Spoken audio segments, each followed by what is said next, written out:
తల్లి ముందు శంకరాచార్య స్వామి వారు శ్రీచక్రాలు వేశారు. అక్కడ కూర్చుని నాకైతే ఖచ్చితంగా సత్యం సత్యం పునఃసత్యం అనిపిస్తుంది.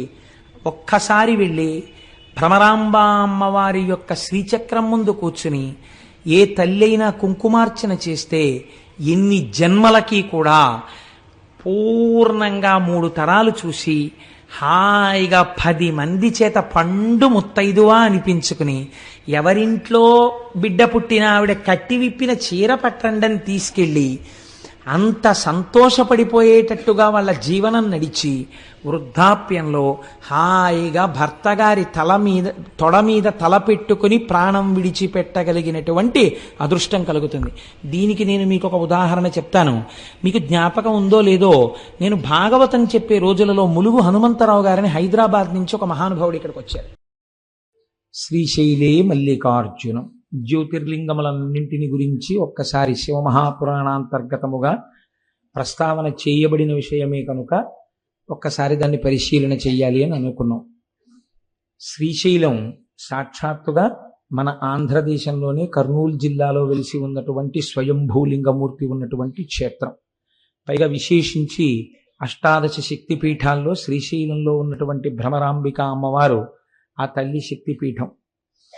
అంత గొప్ప క్షేత్రం. శ్రీశైల క్షేత్రం గురించి శంకర భగవత్పాదులు చాలా గొప్ప ప్రస్తావన చేశారు. నేను ఎందుకు ఈ మాట అంటున్నానంటే, శంకరాచార్యులు వారు సాధారణంగా క్షేత్రాల గురించి స్తోత్రాలలో అంతగా స్పృశించినట్లు మనకు కనపడదు. కానీ వారు శివానందలహరి చేస్తూ మధ్యలో ఉన్నటువంటి శ్లోకాన్ని శ్రీశైలం గురించి ఆయన మాట్లాడారు. సంధ్యారంభ విజృంభితం శృతిశిరస్థానాంతరాధిష్ఠితం అంటూ. సంధ్య అన్న మాటకు అసలు అర్థం ఏమిటండి? సంధ్య అంటే రెండిటికి మధ్యలో ఉన్నది సంధ్య. చీకటి వెళ్ళిపోయి వెలుతురు వస్తోందనుకోండి, దాన్ని ప్రాతఃసంధ్య అని పిలుస్తాం. అంటే ఉదయవేళలో ఏర్పడినటువంటి సంధ్య. అలాగే సాయంకాలం వేళ వెలుతురు వెళ్ళిపోయి చీకటి వస్తోందనుకోండి, సాయం సంధ్య అని పిలుస్తాం. రెండిటి మధ్యలో ఉన్నదాన్ని సంధ్య అని పిలుస్తాం. సంధ్యారంభ విజృంభితం అన్న శ్లోకం కూడా మధ్యలోనే ఉంది శివానందలహరికి. అది కాకతాళీయమా, శంకరాచార్యుల వారు ఏదైనా చెప్పాలని అనుకుంటున్నారా అందులో? ప్రత్యేకించి ఆ శ్లోకంలో శంకరాచార్యుల వారు శ్రీశైలంలో ఉన్నటువంటి మల్లికార్జునుడి గురించి ప్రస్తావన చేశారు. ఎందుచేత అంటే, సంధ్యారంభ విజృంభితం శృతిశిరస్థానాంతరాధిష్ఠితం సప్రేమ భ్రమరాభిరామమసకృచ్ఛత్వాసనాశోభితం అంటూ భ్రమరాంబిక అమ్మవారి యొక్క నామాన్ని అందులో ఉటంకించారు. శివాలింగితం అని పూర్తి చేస్తూ పార్వతీదేవి చేత ఆలింగనము చేయబడిన స్వరూపంగా దర్శనం చేశారు ఆయన. ఇందులో మీరు తెలుసుకోవలసినటువంటి రహస్యం ఒకటి ఉంది. సంధ్య అన్న మాటయే ఆత్మ. మీరు జాగ్రత్తగా పరిశీలన చేయండి. ఎందుచేతంటే సంకల్పము వికల్పము అని 2 ఉంటాయి. ఇది మనస్సు చేసేటటువంటి పని. ఒకే వస్తువుని గురించి నిరంతరంగా ఆలోచన చేసింది అనుకోండి మనస్సు, దాన్ని ధ్యానము అంటారు. సాధారణంగా ఇది మనం ఎప్పుడు చేస్తామంటే, మీకు తెలియకుండా మీరు చేసేస్తుంటారు ధ్యానం. మామూలుగా మీకు విషయం ద్యోతకం అవుతోంది అనుకోండి, లోపల ఎటో చూస్తూ ఏదో మాట్లాడుతూ చెప్పేస్తారు. మీకు విషయం జ్ఞాపకంలోకి రాలేదనుకోండి, మొన్నను మీకు ఏదో పని చెప్పాను, ఏం చెప్పానండి అని బయట చూడరు, ఏం చెప్పాను అని కళ్ళు మూస్తారు. కళ్ళు మూసుకోగానే మీరు జ్ఞాననేత్రం మీద ఒక్కసారి ధ్యానం చేశారనమాట ఆ వస్తువు గురించి. ఆజ్ఞాచక్రం మీద మనస్సు పెట్టగానే అది జ్ఞాపకానికి వస్తుంది. ఇది లౌకిక విషయాల్లో మనం చేస్తూ ఉంటాం. నిజంగా ధ్యానంలోకి అన్వయం చేసుకోవడం మనకి చేత కాదు, చేసుకుంటే చాలా అందంగా ఉంటుంది. ఇప్పుడు ఈ మనస్సులోంచి ఒక సంకల్పం వస్తుంది. అది ఏదో ఒక్క విషయం గురించే మాట్లాడింది అనుకోండి, అది చాలా గొప్ప విషయం కూర్చుంటుంది. అలా మాట్లాడుతుంది. మీరు ఎప్పుడైనా మనస్సుని పరిశీలన చేయండి. అది ఏం చేస్తుందంటే, మీరు దాన్ని స్వేచ్ఛగా విడిచిపెట్టి ఓ 10 నిమిషాలు ఇది ఇప్పటిదాకా ఏం చేసిందని వెనక్కి తిరిగి చూడండి.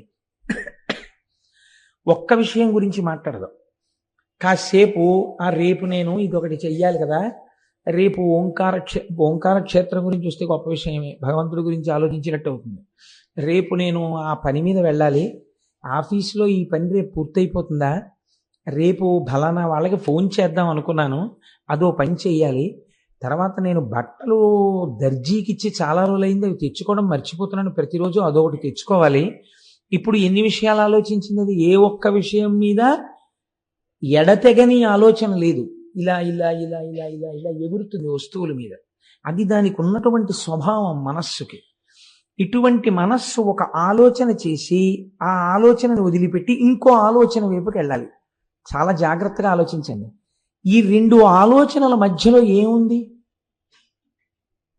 ఆత్మ ఉంది, మనస్సు లేదు. మళ్ళీ అది ఎక్కడి నుంచి పుట్టాలి? ఇంకో సంకల్పం. ఆత్మచేత ప్రకాశిస్తున్న మనస్సులోంచి ఇంకో సంకల్పం పుట్టాలి. రెండు సంకల్పాల మధ్యలో ఉన్నదేదో అది సంధ్య. ఆ సంధ్య ఆత్మస్వరూపం.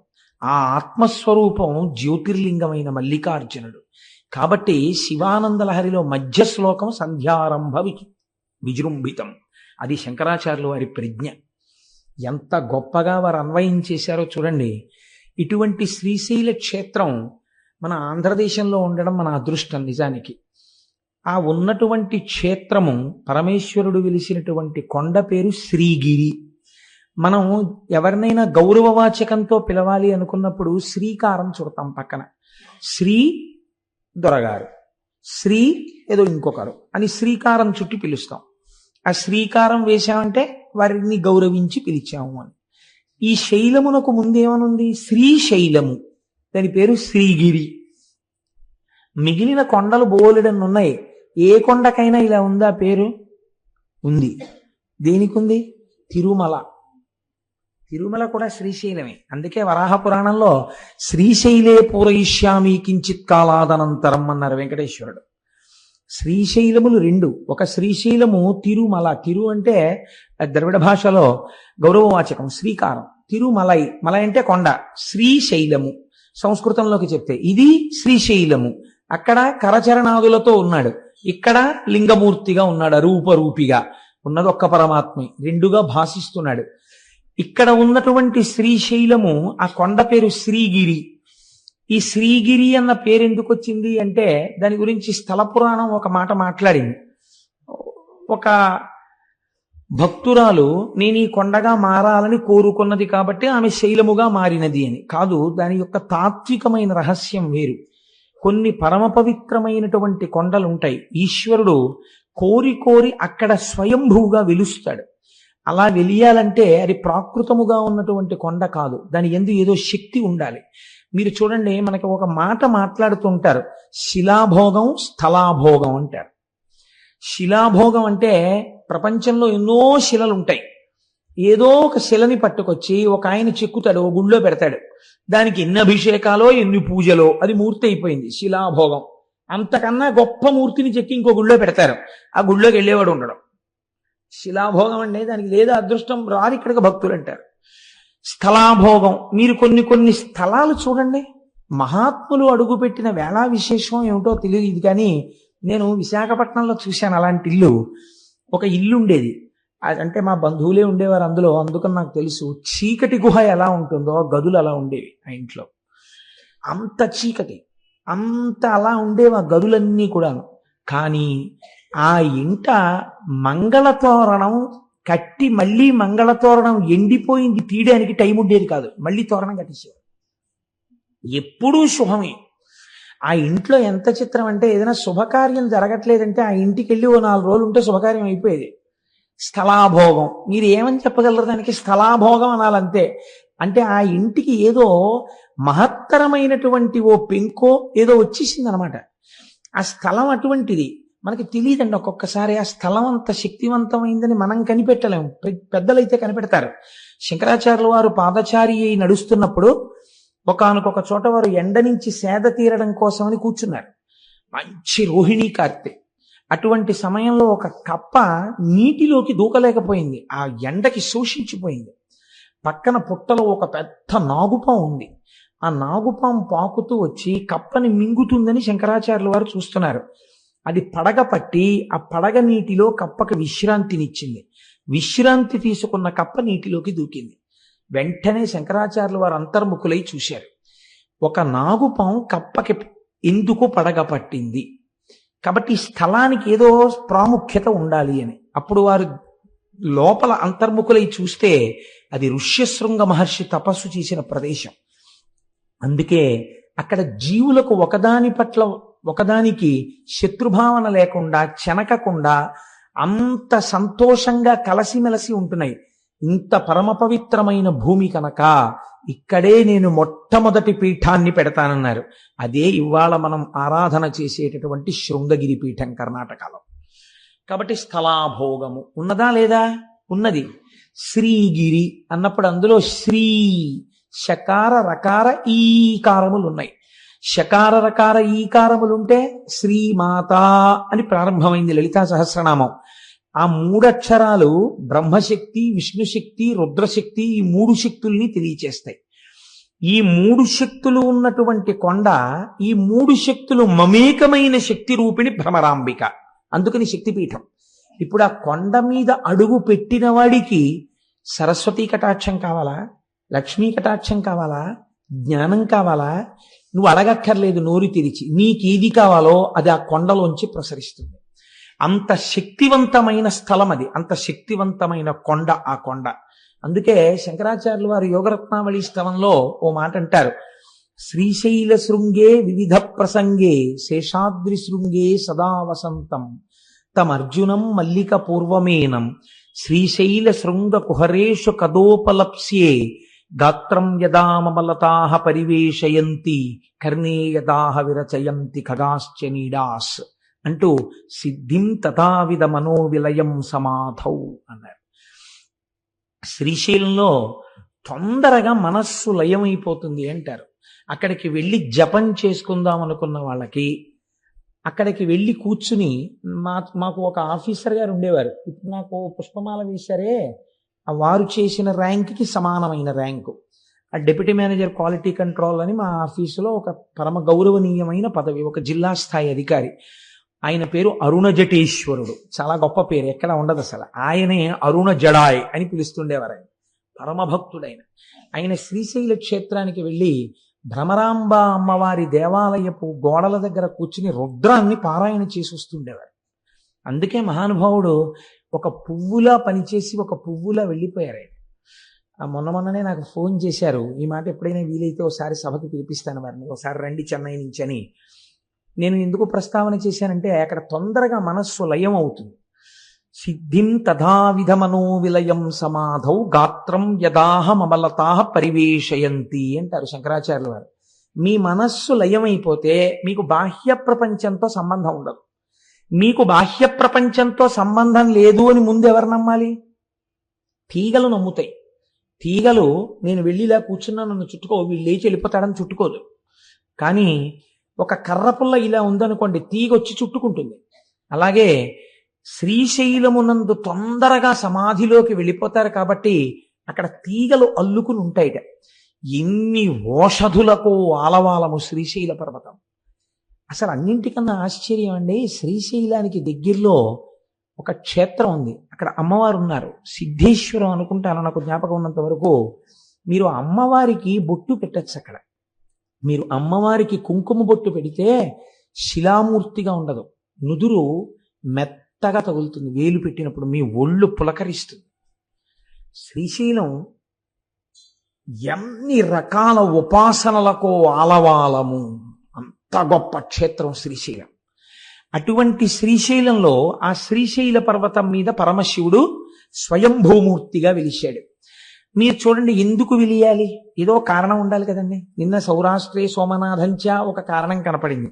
ఇక్కడ కూడా ఒక కారణం ఏమైనా ఉందా అంటే, శ్రీశైలంలో ఎందుకు పరమశివుడు వెలయవలసి వచ్చింది అన్న దాని గురించి పెద్దలు ఒక హేతువుని చెప్తారు. క్రౌంచేన పర్వతే దూరంగతే తస్మిన్ స్వపుత్రకే తేచ తత్ర సమాసీనౌ జ్యోతి రూపం సమాశ్రితౌ పుత్ర స్నేహాతురౌ తవ్వై శివౌ పర్వణి పర్వణి దర్శనార్థం కుమారస్య స్వపుత్రస్య గచ్చతః అమావాస్యాం దిశే శంభు స్వయం గచ్చతి తత్ర పౌర్ణమాసే దినే తత్ర పార్వతీ గచ్చతి ధ్రువం. మీకందరికీ తెలుసున్నటువంటి విషయమే. గణాధిపత్యం ఎవరికి ఇవ్వాలి అని నిర్ణయం చెయ్యవలసి వచ్చినప్పుడు శంకరుడు తన ఇద్దరు కుమారులను పిలిచి ఎవరు భూమండలానికంతటికీ తొందరగా ప్రదక్షిణం చేసి వస్తారో వారికి నేను పట్టాభిషేకం చేస్తాను, వారికి నేను గణాధిపత్యం ఇస్తాను అన్నారు. అంటే గబగబా బయలుదేరాడు సుబ్రహ్మణ్యేశ్వర స్వామి. వారిది నెమలి వాహనం కాబట్టి గబగబా వెళ్ళి భూమండలంలో ఉన్న దేవాలయాలన్నిటినీ దర్శనం చేసుకుంటూ వస్తున్నాడు. ప్రదక్షిణం అంటే అది బాగా గుర్తుపెట్టుకోండి. సాధారణంగా మనం ఈ కథని కథగా చెప్పేస్తాం. ఆయన ఏమన్నాడు పరమశివుడు? ప్రదక్షిణ. తల్లి ముందు శంకరాచార్య స్వామి వారు శ్రీచక్రాలు వేశారు. అక్కడ కూర్చుని నాకైతే ఖచ్చితంగా సత్యం సత్యం పునఃసత్యం అనిపిస్తుంది.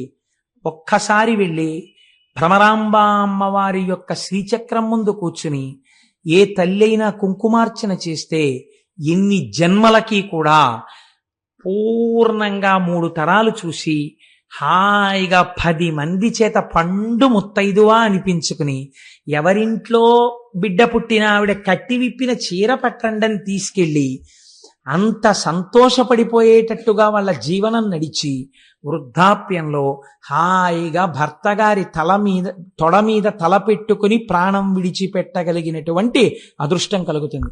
దీనికి నేను మీకు ఒక ఉదాహరణ చెప్తాను. మీకు జ్ఞాపకం ఉందో లేదో, నేను భాగవతం చెప్పే రోజులలో ములుగు హనుమంతరావు గారిని హైదరాబాద్ నుంచి ఒక మహానుభావుడు ఇక్కడికి వచ్చారు.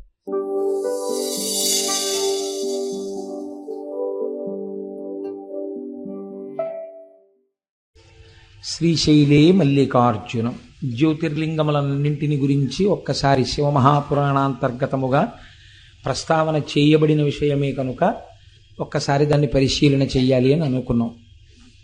శ్రీశైలం సాక్షాత్తుగా మన ఆంధ్రదేశంలోనే కర్నూలు జిల్లాలో వెలిసి ఉన్నటువంటి స్వయంభూలింగమూర్తి ఉన్నటువంటి క్షేత్రం. పైగా విశేషించి అష్టాదశ శక్తిపీఠాల్లో శ్రీశైలంలో ఉన్నటువంటి భ్రమరాంబిక అమ్మవారు ఆ తల్లి శక్తిపీఠం. అంత గొప్ప క్షేత్రం. శ్రీశైల క్షేత్రం గురించి శంకర భగవత్పాదులు చాలా గొప్ప ప్రస్తావన చేశారు. నేను ఎందుకు ఈ మాట అంటున్నానంటే, శంకరాచార్యులు వారు సాధారణంగా క్షేత్రాల గురించి స్తోత్రాలలో అంతగా స్పృశించినట్లు మనకు కనపడదు. కానీ వారు శివానందలహరి చేస్తూ మధ్యలో ఉన్నటువంటి శ్లోకాన్ని శ్రీశైలం గురించి ఆయన మాట్లాడారు. సంధ్యారంభ విజృంభితం శృతిశిరస్థానాంతరాధిష్ఠితం అంటూ. సంధ్య అన్న మాటకు అసలు అర్థం ఏమిటండి? సంధ్య అంటే రెండిటికి మధ్యలో ఉన్నది సంధ్య. చీకటి వెళ్ళిపోయి వెలుతురు వస్తోందనుకోండి, దాన్ని ప్రాతఃసంధ్య అని పిలుస్తాం. అంటే ఉదయవేళలో ఏర్పడినటువంటి సంధ్య. అలాగే సాయంకాలం వేళ వెలుతురు వెళ్ళిపోయి చీకటి వస్తోందనుకోండి, సాయం సంధ్య అని పిలుస్తాం. రెండిటి మధ్యలో ఉన్నదాన్ని సంధ్య అని పిలుస్తాం. సంధ్యారంభ విజృంభితం అన్న శ్లోకం కూడా మధ్యలోనే ఉంది శివానందలహరికి. అది కాకతాళీయమా? శంకరాచార్యుల వారు ఏదైనా చెప్పాలని అనుకుంటున్నారా అందులో? ప్రత్యేకించి ఆ శ్లోకంలో శంకరాచార్యుల వారు శ్రీశైలంలో ఉన్నటువంటి మల్లికార్జునుడి గురించి ప్రస్తావన చేశారు. ఎందుచేత అంటే సంధ్యారంభ విజృంభితం శృతిశిరస్థానాంతరాధిష్ఠితం సప్రేమ భ్రమరాభిరామమసకృత్సత్వాసనాశోభితం అంటూ భ్రమరాంబిక అమ్మవారి యొక్క నామాన్ని అందులో ఉటంకించారు. శివాలింగితం అని పూర్తి చేస్తూ పార్వతీదేవి చేత ఆలింగనము చేయబడిన స్వరూపంగా దర్శనం చేశారు ఆయన. ఇందులో మీరు తెలుసుకోవలసినటువంటి రహస్యం ఒకటి ఉంది. సంధ్య అన్న మాట ఏ ఆత్మ, మీరు జాగ్రత్తగా పరిశీలన చేయండి. ఎందుచేతంటే సంకల్పము వికల్పము అని 2 ఉంటాయి. ఇది మనస్సు చేసేటటువంటి పని. ఒకే వస్తువుని గురించి నిరంతరంగా ఆలోచన చేసింది అనుకోండి మనస్సు, దాన్ని ధ్యానము అంటారు. సాధారణంగా ఇది మనం ఎప్పుడు చేస్తామంటే మీకు తెలియకుండా మీరు చేసేస్తుంటారు ధ్యానం. మామూలుగా మీకు విషయం ద్యోతకం అవుతోందనుకోండి, లోపల ఎటో చూస్తూ ఏదో మాట్లాడుతూ చెప్పేస్తారు. మీకు విషయం జ్ఞాపకంలోకి రాలేదనుకోండి, మొన్నను మీకు ఏదో పని చెప్పాను, ఏం చెప్పానండి అని బయట చూడరు, ఏం చెప్పాను అని కళ్ళు మూస్తారు. కళ్ళు మూసుకోగానే మీరు జ్ఞాననేత్రం మీద ఒక్కసారి ధ్యానం చేశారనమాట ఆ వస్తువు గురించి. ఆజ్ఞాచక్రం మీద మనస్సు పెట్టగానే అది జ్ఞాపకానికి వస్తుంది. ఇది లౌకిక విషయాల్లో మనం చేస్తూ ఉంటాం. నిజంగా ధ్యానంలోకి అన్వయం చేసుకోవడం మనకి చేత కాదు. చేసుకుంటే చాలా అందంగా ఉంటుంది. ఇప్పుడు ఈ మనస్సులోంచి ఒక సంకల్పం వస్తుంది. అది ఏదో ఒక్క విషయం గురించే మాట్లాడింది అనుకోండి, అది చాలా గొప్ప విషయం అయి కూర్చుంటుంది. అలా మాట్లాడుతుంది. మీరు ఎప్పుడైనా మనస్సుని పరిశీలన చేయండి. అది ఏం చేస్తుందంటే మీరు దాన్ని స్వేచ్ఛగా విడిచిపెట్టి ఓ 10 నిమిషాలు ఆగి ఇది ఇప్పటిదాకా ఏం చేసిందని వెనక్కి తిరిగి చూడండి. ఒక్క విషయం గురించి మాట్లాడదాం. కాసేపు రేపు నేను ఇదొకటి చెయ్యాలి కదా, రేపు ఓంకార క్షేత్రం గురించి వస్తే గొప్ప విషయమే, భగవంతుడి గురించి ఆలోచించినట్టు అవుతుంది. రేపు నేను ఆ పని మీద వెళ్ళాలి, ఆఫీస్లో ఈ పని రేపు పూర్తయిపోతుందా, రేపు ఫలానా వాళ్ళకి ఫోన్ చేద్దాం అనుకున్నాను, అదో పని చెయ్యాలి, తర్వాత నేను బట్టలు దర్జీకి ఇచ్చి చాలా రోజులైంది అవి తెచ్చుకోవడం మర్చిపోతున్నాను, ప్రతిరోజు అదొకటి తెచ్చుకోవాలి. ఇప్పుడు ఎన్ని విషయాలు ఆలోచించింది, అది ఏ ఒక్క విషయం మీద ఎడతెగని ఆలోచన లేదు. ఇలా ఇలా ఇలా ఇలా ఇలా ఇలా ఎగురుతుంది వస్తువుల మీద. అది దానికి ఉన్నటువంటి స్వభావం మనస్సుకి. ఇటువంటి మనస్సు ఒక ఆలోచన చేసి ఆ ఆలోచనను వదిలిపెట్టి ఇంకో ఆలోచన వైపుకి వెళ్ళాలి. చాలా జాగ్రత్తగా ఆలోచించండి. ఈ రెండు ఆలోచనల మధ్యలో ఏముంది? ఆత్మ ఉంది, మనస్సు లేదు. మళ్ళీ అది ఎక్కడి నుంచి పుట్టాలి? ఇంకో సంకల్పం. ఆత్మచేత ప్రకాశిస్తున్న మనస్సులోంచి ఇంకో సంకల్పం పుట్టాలి. రెండు సంకల్పాల మధ్యలో ఉన్నదేదో అది సంధ్య. ఆ సంధ్య ఆత్మస్వరూపం. ఆ ఆత్మస్వరూపం జ్యోతిర్లింగమైన మల్లికార్జునుడు. కాబట్టి శివానందలహరిలో మధ్య శ్లోకం సంధ్యారంభ విజృంభితం. అది శంకరాచార్యుల వారి ప్రజ్ఞ. ఎంత గొప్పగా వారు అన్వయం చేశారో చూడండి. ఇటువంటి శ్రీశైల క్షేత్రం మన ఆంధ్రదేశంలో ఉండడం మన అదృష్టం నిజానికి. ఆ ఉన్నటువంటి క్షేత్రము పరమేశ్వరుడు వెలిసినటువంటి కొండ పేరు శ్రీగిరి. మనం ఎవరినైనా గౌరవవాచకంతో పిలవాలి అనుకున్నప్పుడు శ్రీకారం చుడతాం పక్కన. శ్రీ దొరగారు, శ్రీ ఏదో ఇంకొకరు అని శ్రీకారం చుట్టి పిలుస్తాం. ఆ శ్రీకారం వేశామంటే వారిని గౌరవించి పిలిచాము అని. ఈ శైలమునకు ముందేమనుంది? శ్రీశైలము. దాని పేరు శ్రీగిరి. మిగిలిన కొండలు బోలెడన్నున్నాయి. ఏ కొండకైనా ఇలా ఉందా పేరు? ఉంది. దేనికి ఉంది? తిరుమల. తిరుమల కూడా శ్రీశైలమే. అందుకే వరాహ పురాణంలో శ్రీశైలే పూరయిష్యామి కించిత్ కాలాదనంతరం అన్నారు వెంకటేశ్వరుడు. శ్రీశైలములు రెండు. ఒక శ్రీశైలము తిరుమల. తిరు అంటే ద్రవిడ భాషలో గౌరవవాచకం, శ్రీకారం. తిరుమలై, మలై అంటే కొండ. శ్రీశైలము సంస్కృతంలోకి చెప్తే ఇది శ్రీశైలము. అక్కడ కరచరణాదులతో ఉన్నాడు, ఇక్కడ లింగమూర్తిగా ఉన్నాడు, రూపరూపిగా ఉన్నది ఒక్క పరమాత్మే, రెండుగా భాషిస్తున్నాడు. ఇక్కడ ఉన్నటువంటి శ్రీశైలము ఆ కొండ పేరు శ్రీగిరి. ఈ శ్రీగిరి అన్న పేరు ఎందుకు వచ్చింది అంటే దాని గురించి స్థల పురాణం ఒక మాట మాట్లాడింది. ఒక భక్తురాలు నేను ఈ కొండగా మారాలని కోరుకున్నది కాబట్టి ఆమె శైలముగా మారినది అని కాదు. దాని యొక్క తాత్వికమైన రహస్యం వేరు. కొన్ని పరమ పవిత్రమైనటువంటి కొండలు ఉంటాయి. ఈశ్వరుడు కోరి కోరి అక్కడ స్వయంభూగా వెలుస్తాడు. అలా వెలియాలంటే అది ప్రాకృతముగా ఉన్నటువంటి కొండ కాదు, దాని యందు ఏదో శక్తి ఉండాలి. మీరు చూడండి, మనకి ఒక మాట మాట్లాడుతుంటారు, శిలాభోగం స్థలాభోగం అంటారు. శిలాభోగం అంటే ప్రపంచంలో ఎన్నో శిలలు ఉంటాయి. ఏదో ఒక శిలని పట్టుకొచ్చి ఒక ఆయన చెక్కుతాడు, ఓ గుళ్ళో పెడతాడు. దానికి ఎన్ని అభిషేకాలో ఎన్ని పూజలో అది మూర్తి అయిపోయింది, శిలాభోగం. అంతకన్నా గొప్ప మూర్తిని చెక్కి ఇంకో గుళ్ళో పెడతారు, ఆ గుళ్ళోకి వెళ్ళేవాడు ఉండడం. శిలాభోగం అంటే దానికి లేదా అదృష్టం రాదు ఇక్కడికి భక్తులు అంటారు. స్థలాభోగం, మీరు కొన్ని కొన్ని స్థలాలు చూడండి, మహాత్ములు అడుగుపెట్టిన వేళా విశేషం ఏమిటో తెలియదు కానీ నేను విశాఖపట్నంలో చూశాను అలాంటి ఇల్లు. ఒక ఇల్లు ఉండేది, అంటే మా బంధువులే ఉండేవారు అందులో, అందుకని నాకు తెలుసు. చీకటి గుహ ఎలా ఉంటుందో గదులు అలా ఉండేవి ఆ ఇంట్లో. అంత చీకటి, అంత అలా ఉండేవి ఆ గదులన్నీ కూడాను. కానీ ఆ ఇంట మంగళతోరణం కట్టి మళ్ళీ మంగళతోరణం ఎండిపోయింది తీయడానికి టైం ఉండేది కాదు, మళ్ళీ తోరణం కట్టేసేవారు. ఎప్పుడూ శుభమే. ఆ ఇంట్లో ఎంత చిత్రం అంటే ఏదైనా శుభకార్యం జరగట్లేదంటే ఆ ఇంటికి వెళ్ళి ఓ 4 రోజులు ఉంటే శుభకార్యం అయిపోయేది. స్థలాభోగం, మీరు ఏమని చెప్పగలరు దానికి? స్థలాభోగం అనాలంతే. అంటే ఆ ఇంటికి ఏదో మహత్తరమైనటువంటి ఓ పెంకో ఏదో వచ్చేసింది అనమాట. ఆ స్థలం అటువంటిది. మనకి తెలియదండి ఒక్కొక్కసారి ఆ స్థలం అంత శక్తివంతమైందని మనం కనిపెట్టలేము, పెద్దలైతే కనిపెడతారు. శంకరాచార్యుల వారు పాదచారి అయి నడుస్తున్నప్పుడు ఒకానొక చోట వారు ఎండ నుంచి సేద తీరడం కోసమని కూర్చున్నారు. మంచి రోహిణీ కార్తె. అటువంటి సమయంలో ఒక కప్ప నీటిలోకి దూకలేకపోయింది, ఆ ఎండకి శోషించిపోయింది. పక్కన పుట్టలో ఒక పెద్ద నాగుపాం ఉంది. ఆ నాగుపాం పాకుతూ వచ్చి కప్పని మింగుతుందని శంకరాచార్యుల వారు చూస్తున్నారు. అది పడగ పట్టి ఆ పడగ నీటిలో కప్పకి విశ్రాంతినిచ్చింది. విశ్రాంతి తీసుకున్న కప్ప నీటిలోకి దూకింది. వెంటనే శంకరాచార్యుల వారు అంతర్ముఖులై చూశారు. ఒక నాగుపాం కప్పకి ఎందుకు పడగ పట్టింది, కాబట్టి ఈ స్థలానికి ఏదో ప్రాముఖ్యత ఉండాలి అని. అప్పుడు వారు లోపల అంతర్ముఖులై చూస్తే అది ఋష్యశృంగ మహర్షి తపస్సు చేసిన ప్రదేశం. అందుకే అక్కడ జీవులకు ఒకదాని పట్ల ఒకదానికి శత్రుభావన లేకుండా చెనకకుండా అంత సంతోషంగా కలసిమెలసి ఉంటున్నాయి. ఇంత పరమ పవిత్రమైన భూమి కనుక ఇక్కడే నేను మొట్టమొదటి పీఠాన్ని పెడతానన్నారు. అదే ఇవాళ మనం ఆరాధన చేసేటటువంటి శృంగగిరి పీఠం కర్ణాటకలో. కాబట్టి స్థలాభోగము ఉన్నదా లేదా? ఉన్నది. శ్రీగిరి అన్నప్పుడు అందులో శ్రీ శకార రకార ఈకారములు ఉన్నాయి. శకార రకార ఈకారములుంటే శ్రీమాత అని ప్రారంభమైంది లలితా సహస్రనామం. ఆ మూడక్షరాలు బ్రహ్మశక్తి, విష్ణుశక్తి, రుద్రశక్తి, ఈ మూడు శక్తుల్ని తెలియచేస్తాయి.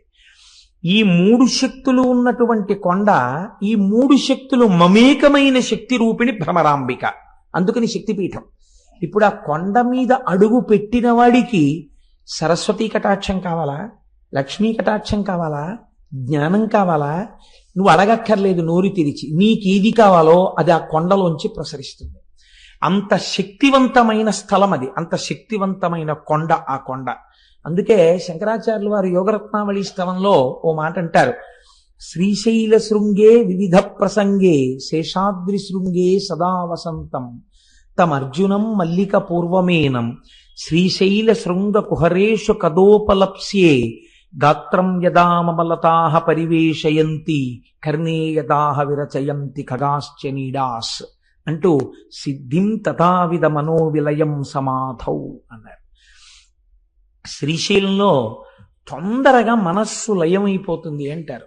అక్కడికి వెళ్ళి జపం చేసుకుందాం అనుకున్న వాళ్ళకి అక్కడికి వెళ్ళి కూర్చుని మాకు ఒక ఆఫీసర్ గారు ఉండేవారు. ఇప్పుడు నాకు పుష్పమాల వేశారే, ఆ వారు చేసిన ర్యాంక్కి సమానమైన ర్యాంకు. ఆ డిప్యూటీ మేనేజర్ క్వాలిటీ కంట్రోల్ అని మా ఆఫీసులో ఒక పరమ గౌరవనీయమైన పదవి, ఒక జిల్లా స్థాయి అధికారి. ఆయన పేరు అరుణ జటేశ్వరుడు, చాలా గొప్ప పేరు, ఎక్కడ ఉండదు అసలు. ఆయనే అరుణ జడాయ్ అని పిలుస్తుండేవారు. ఆయన పరమభక్తుడైన ఆయన శ్రీశైల క్షేత్రానికి వెళ్ళి భ్రమరాంబ అమ్మవారి దేవాలయపు గోడల దగ్గర కూర్చుని రుద్రాన్ని పారాయణ చేసి వస్తుండేవారు. అందుకే మహానుభావుడు ఒక పువ్వులా పనిచేసి ఒక పువ్వులా వెళ్ళిపోయారు. ఆయన మొన్ననే నాకు ఫోన్ చేశారు, ఈ మాట ఎప్పుడైనా వీలైతే ఒకసారి సభకు పిలిపిస్తాను వారిని, ఒకసారి రండి చెన్నై నుంచి అని. నేను ఎందుకు ప్రస్తావన చేశానంటే అక్కడ తొందరగా మనస్సు లయం అవుతుంది. సిద్ధిం తథావిధ మనోవిలయం సమాధౌ గాత్రం యదాహమలతాహ పరివేశయంతి అంటారు శంకరాచార్యుల వారు. మీ మనస్సు లయమైపోతే మీకు బాహ్య ప్రపంచంతో సంబంధం ఉండదు. మీకు బాహ్య ప్రపంచంతో సంబంధం లేదు అని ముందు ఎవరు నమ్మాలి? తీగలు నమ్ముతాయి. తీగలు నేను వెళ్ళిలా కూర్చున్నా నన్ను చుట్టుకో, వీళ్ళు లేచి వెళ్ళిపోతాడని చుట్టుకోదు. కానీ ఒక కర్రపుల్ల ఇలా ఉందనుకోండి, తీగొచ్చి చుట్టుకుంటుంది. అలాగే శ్రీశైలమునందు తొందరగా సమాధిలోకి వెళ్ళిపోతారు కాబట్టి అక్కడ తీగలు అల్లుకుని ఉంటాయిట. ఎన్ని ఓషధులకు ఆలవాలము శ్రీశైల పర్వతం. అసలు అన్నింటికన్నా ఆశ్చర్యం అండి, శ్రీశైలానికి దగ్గరలో ఒక క్షేత్రం ఉంది, అక్కడ అమ్మవారు ఉన్నారు, సిద్ధేశ్వరం అనుకుంటాను నాకు జ్ఞాపకం ఉన్నంత వరకు. మీరు అమ్మవారికి బొట్టు పెట్టచ్చు. అక్కడ మీరు అమ్మవారికి కుంకుమ బొట్టు పెడితే శిలామూర్తిగా ఉండదు, నుదురు మెత్తగా తగులుతుంది, వేలు పెట్టినప్పుడు మీ ఒళ్ళు పులకరిస్తుంది. శ్రీశైలం ఎన్ని రకాల ఉపాసనలకు ఆలవాలము, అంత గొప్ప క్షేత్రం శ్రీశైలం. అటువంటి శ్రీశైలంలో ఆ శ్రీశైల పర్వతం మీద పరమశివుడు స్వయంభూమూర్తిగా వెలిశాడు. మీరు చూడండి, ఎందుకు వెలియాలి? ఏదో కారణం ఉండాలి కదండి. నిన్న సౌరాష్ట్రే సోమనాథంచ ఒక కారణం కనపడింది, ఇక్కడ కూడా ఒక కారణం ఏమైనా ఉందా అంటే శ్రీశైలంలో ఎందుకు పరమశివుడు వెలయవలసి వచ్చింది అన్న దాని గురించి పెద్దలు ఒక హేతువుని చెప్తారు. క్రౌంచేన పర్వతే దూరంగతే తస్మిన్ స్వపుత్రకే తేచ తత్ర సమాసీనౌ జ్యోతిరూపం సమాశ్రితౌ పుత్ర స్నేహాతురౌ తవ్వై శివౌ పర్వణి పర్వణి దర్శనార్థం కుమారస్య స్వపుత్రస్య గచ్చతః అమావాస్యాం దిశే శంభు స్వయం గచ్చతి తత్ర పౌర్ణమాసే దినే తత్ర పార్వతీ గచ్చతి ధ్రువం. మీకందరికీ తెలుసున్నటువంటి విషయమే. గణాధిపత్యం ఎవరికి ఇవ్వాలి అని నిర్ణయం చెయ్యవలసి వచ్చినప్పుడు శంకరుడు తన ఇద్దరు కుమారులను పిలిచి ఎవరు భూమండలానికి అంతటికీ తొందరగా ప్రదక్షిణం చేసి వస్తారో వారికి నేను పట్టాభిషేకం చేస్తాను, వారికి నేను గణాధిపత్యం ఇస్తాను అన్నారు. అంటే గబగబా బయలుదేరాడు సుబ్రహ్మణ్యేశ్వర స్వామి. వారిది నెమలి వాహనం కాబట్టి గబగబా వెళ్ళి భూమండలంలో ఉన్న దేవాలయాలన్నిటినీ దర్శనం చేసుకుంటూ వస్తున్నాడు. ప్రదక్షిణం అంటే అది బాగా గుర్తుపెట్టుకోండి. సాధారణంగా మనం ఈ కథని కథగా చెప్పేస్తాం. ఆయన ఏమన్నాడు పరమశివుడు? ప్రదక్షిణం చేసి రమ్మన్నాడు. ప్రదక్షిణం చేసి రమ్మంటే గుళ్ళల్లోకి ఎందుకంటే సుబ్రహ్మణ్యేశ్వర స్వామి వారు గిరగిరా తిరిగేసి వచ్చేయకూడదు ఏంటి? ఓ విమానం తిరిగేసినట్టు ఏరియల్ వ్యూ అంటాం కదా మనం, అలా నెమలి వాహనం ఎక్కి అలా తిరిగిలా వచ్చేస్తే బాగుంటుంది కదా. ప్రతి గుళ్ళోకి వెళ్ళాడు ఆయన. ప్రతి గుళ్ళోకి వెడితే ఆయనకి ఏం కనపడేదంటే ఈయన గుళ్ళోకి వెళ్ళేటప్పటికీ విఘ్నేశ్వరుడు బయటికి వెడుతున్నట్టు కనపడేది. అయ్యో అన్న ఇదేంట్రా నాకన్నా ముందే బయటికి వెళ్ళిపోతున్నాడు, ఎలా వెళ్ళిపోతున్నాడు రా అనుకునేవాడు ఆయన. ప్రతి గుళ్ళోనూ ఈయన వెళ్ళడం, ఆయన బయటికి వెళ్ళడం. అదేంటి, ఎందుకు అసలు సుబ్రహ్మణ్యుడు గుళ్ళల్లోకి తిరగడం ఆయన చెప్పాడా? పరమశివుడు నువ్వు గుళ్ళల్లోకి వెళ్ళిరా, భూమండలం మీద ఉన్న గుళ్ళన్నీ చూసిరా అని చెప్పాడా? ప్రదక్షిణం చేసిరా అని చెప్పాడా? ప్రదక్షిణం చేసిరా అని చెప్పాడు. ప్రదక్షిణం చేసిరా అంటే గుళ్ళల్లోకి ఎందుకండి వెళ్ళడం? అదే ప్రదక్షిణం అంటే. ప్రదక్షిణం అంటే ఏమిటో తెలుసా అండి? దేవాలయంలో ప్రదక్షిణం చేసేటప్పుడు లోపల ఉన్న మూర్తి మిమ్మల్ని పరిశీలన చేస్తాడు. నన్ను నమ్ముకున్నటువంటి మహాభక్తులందరూ నా దేవాలయంలో కొలువు తీరి ఉన్నారు, వీరికి నమస్కరించి వీరి అనుగ్రహంతో నా దగ్గరికి వస్తాడా, వీళ్ళంతటి వాళ్ళు వీళ్ళెందుకని నా దగ్గరికి వస్తాడా చూద్దామని వీళ్ళని వదిలి లోపలికెళ్ళిన వాడిని చూడగానే ఇలా మొహం తిప్పుతాట పరమేశ్వరుడు. కాబట్టి మీకు ఆ ఈశాన్యలింగం అని ఉంది అరుణాచలంలో. అరుణాచలంలో ఈశాన్యలింగం దగ్గర నందీశ్వరుడు ఇలా ఉంటాడు. మొన్న మేము వెళ్ళినప్పుడు ఆయన ఎందుకు అలా మొహం పక్కకి తిప్పుకొని ఉన్నాడు అని అడిగితే ఆయన తమిళంలో చెప్తే ఏదో వచ్చిన వాళ్ళు ఎవరో దాన్ని తర్జుమా చేశారు. ఒక మహాభక్తుడు, ఒక ఆయన, కొంతమంది భక్తులు పల్లెటూరు నుంచి వచ్చారు కానీ వాళ్ళు పరమ భక్తులు. వాళ్ళు వచ్చి దర్శనం చేసుకుందాం అంటే నంది అడ్డొచ్చింది. అడ్డొస్తే వాళ్ళు శివుడికి చెప్పారు, ఈశ్వర నీ దర్శనం చేసుకుందాం అంటే నంది అడ్డొస్తోందని. ఆయన అన్నాడు, నా భక్తులకు కనపడే వరకు కాసేపు మొహం అలా పక్కకి తిప్పన్నాడు. అందుకని ఇలా పెట్టాడు. ఆయన మళ్ళీ నువ్వు ఇటు తిప్పచ్చు అనలేదు. ఏమో ఇలాంటి వాళ్ళు ఇంకా వస్తారేమో, అలా ఉండు కాసేపు అన్నట్టే లెక్క. అందుకని అలాగే ఉన్నాడు ఈశాన్యలింగం.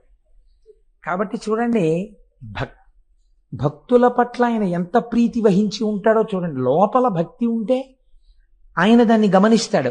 ప్రదక్షిణం అంటే దేవాలయాలలోకి వెళ్ళి చేసినది ప్రదక్షిణం. అరుణాచల శైలమునకైనా సరే, అరుణగిరి ప్రదక్షిణం చేసేటప్పుడు దేవాలయాల్ని విడిచిపెట్టి మీరు కొండ చుట్టూ తిరిగితే అది ప్రదక్షిణం అవుతుందని నేను అనుకోవట్లేదు.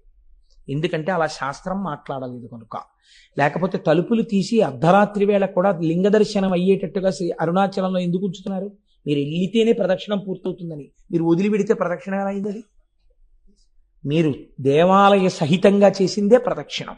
మీరు లోపల తిరిగినప్పుడు కూడా ఆళ్వారులు ఉంటారు విష్ణువాలయం అయితే, నాయనారులు ఉంటారు శివాలయం అయితే, మీరు ప్రదక్షిణ పురస్సరంగా వెళ్ళాలి. చాలా మంది ప్రధాన దేవత దగ్గరికి వెళ్ళి వస్తారు. దానివల్ల ఈశ్వర అనుగ్రహం కలుగుతుందని నేను అనుకోవట్లేదు. మీకు భూమండల ప్రదక్షిణంలో విఘ్నేశ్వరుడు చేసిన ప్రదక్షిణమే దానికి ప్రమాణం. ఇంతలోకి ఆయన పాపం పోన్లే అన్నయ్య కన్నా ముందుకెడతానేమో అని పరిగెత్తాడు కైలాసం దగ్గరికి వచ్చాడు. ఈయన ఏం చేశాడు? గణపతి నిజంగా వెళ్ళారు ఆయన సూక్ష్మంలో మోక్షం అంటారు చూసారా, అటువంటిది ఒకటి చేశాడు. అన్ని వేళలా చెయ్యకూడదు. ఎప్పుడు నిజంగా మీరు చేయలేరో అప్పుడు చెయ్యాలి దాన్ని. శ్రీరామ రామ రామేతి రమే రామే మనోరమే సహస్రనామ తత్తుల్యం రామనామవరాననే నిజమే. శ్రీరామ శ్రీరామ శ్రీరామ అంటే విష్ణు సహస్రం చెప్పినట్టు. అందుకని పూజంతా మానేసి 3 మాటలని వెళ్ళిపోతానంటే కుదరదు. నిజంగా మీకు అంత టైం లేని పరిస్థితి వచ్చినప్పుడు శ్రీరామ శ్రీరామ శ్రీరామనమని. పాపం నెమలి వాహనము లేదు, స్థూలకాయం ఎలక వాహనం, నేను తిరగలేనేమో అనుకుని అన్ని విధాలా బేరీజు వేసుకున్నప్పుడు ఆయన ఏం చేశాడంటే నాన్నగారు తల్లిదండ్రులకు చేసినటువంటి ప్రదక్షిణం భూమండలానికి చేసిన ప్రదక్షిణంతో సమానం. కాబట్టి నేను మీకే ప్రదక్షిణం చేసి మీకే నమస్కరిస్తున్నాను, అశక్తుడను కనుక. ఈయన అశక్తుడే, అలా సుబ్రహ్మణ్యుడితో సమానంగా వెళ్ళడానికి ఎవరు అంగీకరించాలి? సర్వజ్ఞుడైన శంకరుడు అంగీకరించాలి. ఈ బుద్ధి కుశలత ప్రదర్శించాడు, గణాధిపత్యం ఇచ్చారు. చిన్నపిల్లలకి మంకుతనం ఉంటుంది కదండి. అందులో నువ్వు ఓడిపోయావురా అన్నారు అనుకోండి, చాలా బాధగా ఉంటుంది. అంతవరకు ఎందుకంటే ఓ బస్సులో ఆడపిల్లలు మగపిల్లలు కలిసి వెళ్తున్నప్పుడు అంత్యాక్షరి పెట్టి గెలిచారని మగపిల్లలకి ప్రైజ్ ఇస్తే పెద్ద అలరైపోతుంది. ఆడపిల్లలకి ఇస్తే మగపిల్లలందరూ మొహాలు ముడిచేసుకున్నారు మేమన్నా వెళ్ళినప్పుడు. అదో ముచ్చట అనుకోండి. ఎందుచేత అంటే ఓడిపోయావు అనేటప్పటికీ అది జీర్ణం కాదు, ఆ మాట వాళ్ళు అంగీకరించలేదు. అందుకే మనం ఇంగ్లీష్లో దానికి ఒక చమత్కారమైన మాట రన్నర్స్ అప్ అని పెట్టారు. ఏమిటో ఓడిపోయిన వారు అని అనకుండా, ఇదేంటి వీరిని గెలిచిన వారు వారు, వారిని గెలిపించిన వారు వీరు అని ప్రైజ్ ఇచ్చారనుకోండి, బహుశా సంతోషిస్తారేమో, ఓ మర్యాద ఉంది కాబట్టి. కనుక ఇప్పుడు సుబ్రహ్మణ్యుడు ఓడిపోయాడు, పెద్ద ఆయన గెలిచాడు, అందుకని వాడికి నేను పట్టాభిషేకం చేస్తున్నాను రా అన్నారు. అంటే అది అంగీకరించలేని అజ్ఞాని సుబ్రహ్మణ్యుడు కాడు. కానీ నాన్నగారు ఎలా అయినా ఈ ధర్మ సూక్ష్మం ఒకటి ఉంది శాస్త్రంలో అని చెప్పేసి అంగీకరించేసి ఆ అన్నయ్యకి చేసేశారు. అన్నయ్యకి చేసేశారని ఆయన బాధ కాదండో, అన్నయ్యకి చేసేశారని బాధ అయితే రావణాసురుడు కుబేరుడి మీద యుద్ధానికి వెళ్ళినట్టు యుద్ధానికి వెళ్ళాలి. ఆయనకి అది కాదు బాధ. ఓటమి వలన కలిగినటువంటి చిన్ని అక్కసు. చంటి పిల్లాడు కదండి సుబ్రహ్మణ్యుడు అంటే, ఆ మాత్రం లేకపోతే అందమే ఉంటుందండి పిల్లల దగ్గర. 70 ఏళ్ళు వచ్చినా పిల్లాడు అమ్మ దగ్గరికి వెళ్ళినప్పుడు అమ్మే, నాన్నగారి దగ్గరికి వెళ్ళినప్పుడు నాన్నగారే. పిల్లలు తల్లిదండ్రుల దగ్గర అలాగే ఉంటారు. అందుకని చిన్న కోపం వచ్చి నేను వెళ్ళిపోతున్నానని వెళ్ళిపోయాడు. ఎక్కడికి వెళ్ళిపోయాడు? ఎక్కడికి వెళ్ళిపోయినా తెలుస్తుంది వాళ్ళకి. వాళ్ళకి తెలియదేంటి సర్వజ్ఞులు పార్వతీ పరమేశ్వర్ల. కనుక చూశారు ఎక్కడికి వెళ్ళాడు వీడని. ఇంట్లో ఫంక్షన్ అయిపోయింది, పట్టాభిషేకం. ఓసారి వీడి దగ్గరికి వెడదాం రమ్మని కబురు చేశారు. రే నాన్న వచ్చి, అదేమిట్రా? నేను రాను అన్నాడు. పిల్లలు చూడండి మూతి పుడుచుకుని మీద ఎక్కి కూర్చుంటారు. నేను రాను ఇంట్లోకి అంటారు. తండ్రి 2 రెక్కలు ఎత్తి తీసుకొచ్చేయగలడు ఇంట్లోకి, కానీ అలా తీసుకురాడు. వెళ్ళి చాలా బతిమాలతాడు. అందులో ఏముంది? తండ్రి ఓటం ఉందా? తండ్రితనం ఉంది, తల్లితనం ఉంది కదండి. ఇప్పుడు మీకు శ్రీశైల క్షేత్రం వింటే ఏమర్థం అవుతోంది? శివలింగాన్ని చూడగానే మీకు ఎంత పులకరింత రావాలి, నువ్వు మా తండ్రివి. అందుకని కదా ఇంత బతిమాలడమా సుబ్రహ్మణ్యుడి కోసం. అందుకని పార్వతీ పరమేశ్వరులు ఇద్దరూ కైలాస పర్వతం నుంచి సుబ్రహ్మణ్యుడి కోసం వచ్చారు. చూడండి, ఈ అరుగు మీద పిల్లాడు కూర్చుంటే దెబ్బలాడిన నాన్నగారి మీద కోపం వచ్చి పిల్లాడు అక్కడ కూర్చుంటే నాన్నగారు వెళ్ళి ఇలా పక్కన కూర్చుని ఏదో చెప్దాం అనుకునే వాళ్ళకి వాళ్ళు లేచి మళ్ళీ ఈ అరుగు మీదకి వెళ్ళిపోతాడు. అలా సుబ్రహ్మణ్యుడు ఓ 24 క్రోసులు ముందుకు వెళ్ళిపోతే శంకరుడు ఎక్కడికి వెళ్ళి కూర్చున్నాడు? ఆయన వెళ్ళి మల్లెతీగల చేత చుట్టుకోబడినటువంటి ఒక అర్జున వృక్షం కింద ఆయన కూర్చున్నాడు. ఆయన వెడితే అమ్మగారు ఊరుకుంటుంది ఏంటి? ఆవిడ మహాపతివ్రత. ఆవిడ కూడా గబగబా వెళ్ళింది పక్కకి. వెళ్ళి ఆవిడ కూర్చుంది. ఏమిటండి వీడు మంకుతనం? మీ అంతటా ఆయన అసలు ఏం బొత్తిగా బుద్ధి లేదేం? చిన్నవారా చితకవారా? ఏమిటి మీ పెద్దరికని తెలుసుకోకుండా ఇప్పుడు మీరే బతిమాలు వస్తే వాడు వెళ్ళిపోవడం ఏమిటి అంది. పోన్లేదు పిల్లాడు అన్నారు. అని మొట్టమొదట అమావాస్య రాగానే చీకటి కదా, కొత్త ప్రదేశం కదా, ఒక్కడు ఎలా ఉన్నాడో ఏమిటో అని ముందు శంకరుడు వెళ్ళాడు. వెళ్ళి అయిపోయింది, అప్పటికి ఆలక తీరిపోయింది. వెళ్ళిపోయి అదే దండాయుధ పాణి అంటారు. వెళ్ళి ఆ పిల్లాడి దగ్గర కూర్చుని, ఏంట్రా నాన్న ఇలా వచ్చావు అంటే అప్పటికి ఆయన మహాజ్ఞానిగా నిలబడ్డాడు. అంటే కోపం పోయింది. ఆ క్షేత్రం మనం దర్శనం చేస్తాం. అందుకే ఈయన అమావాస్య నాడు వెళ్ళి దర్శనం చేసి వస్తారు. ప్రతి పౌర్ణమి నాడు అమ్మవారు వెళ్ళి దర్శనం చేసి మళ్ళీ వస్తుంటుంది శ్రీశైలానికి.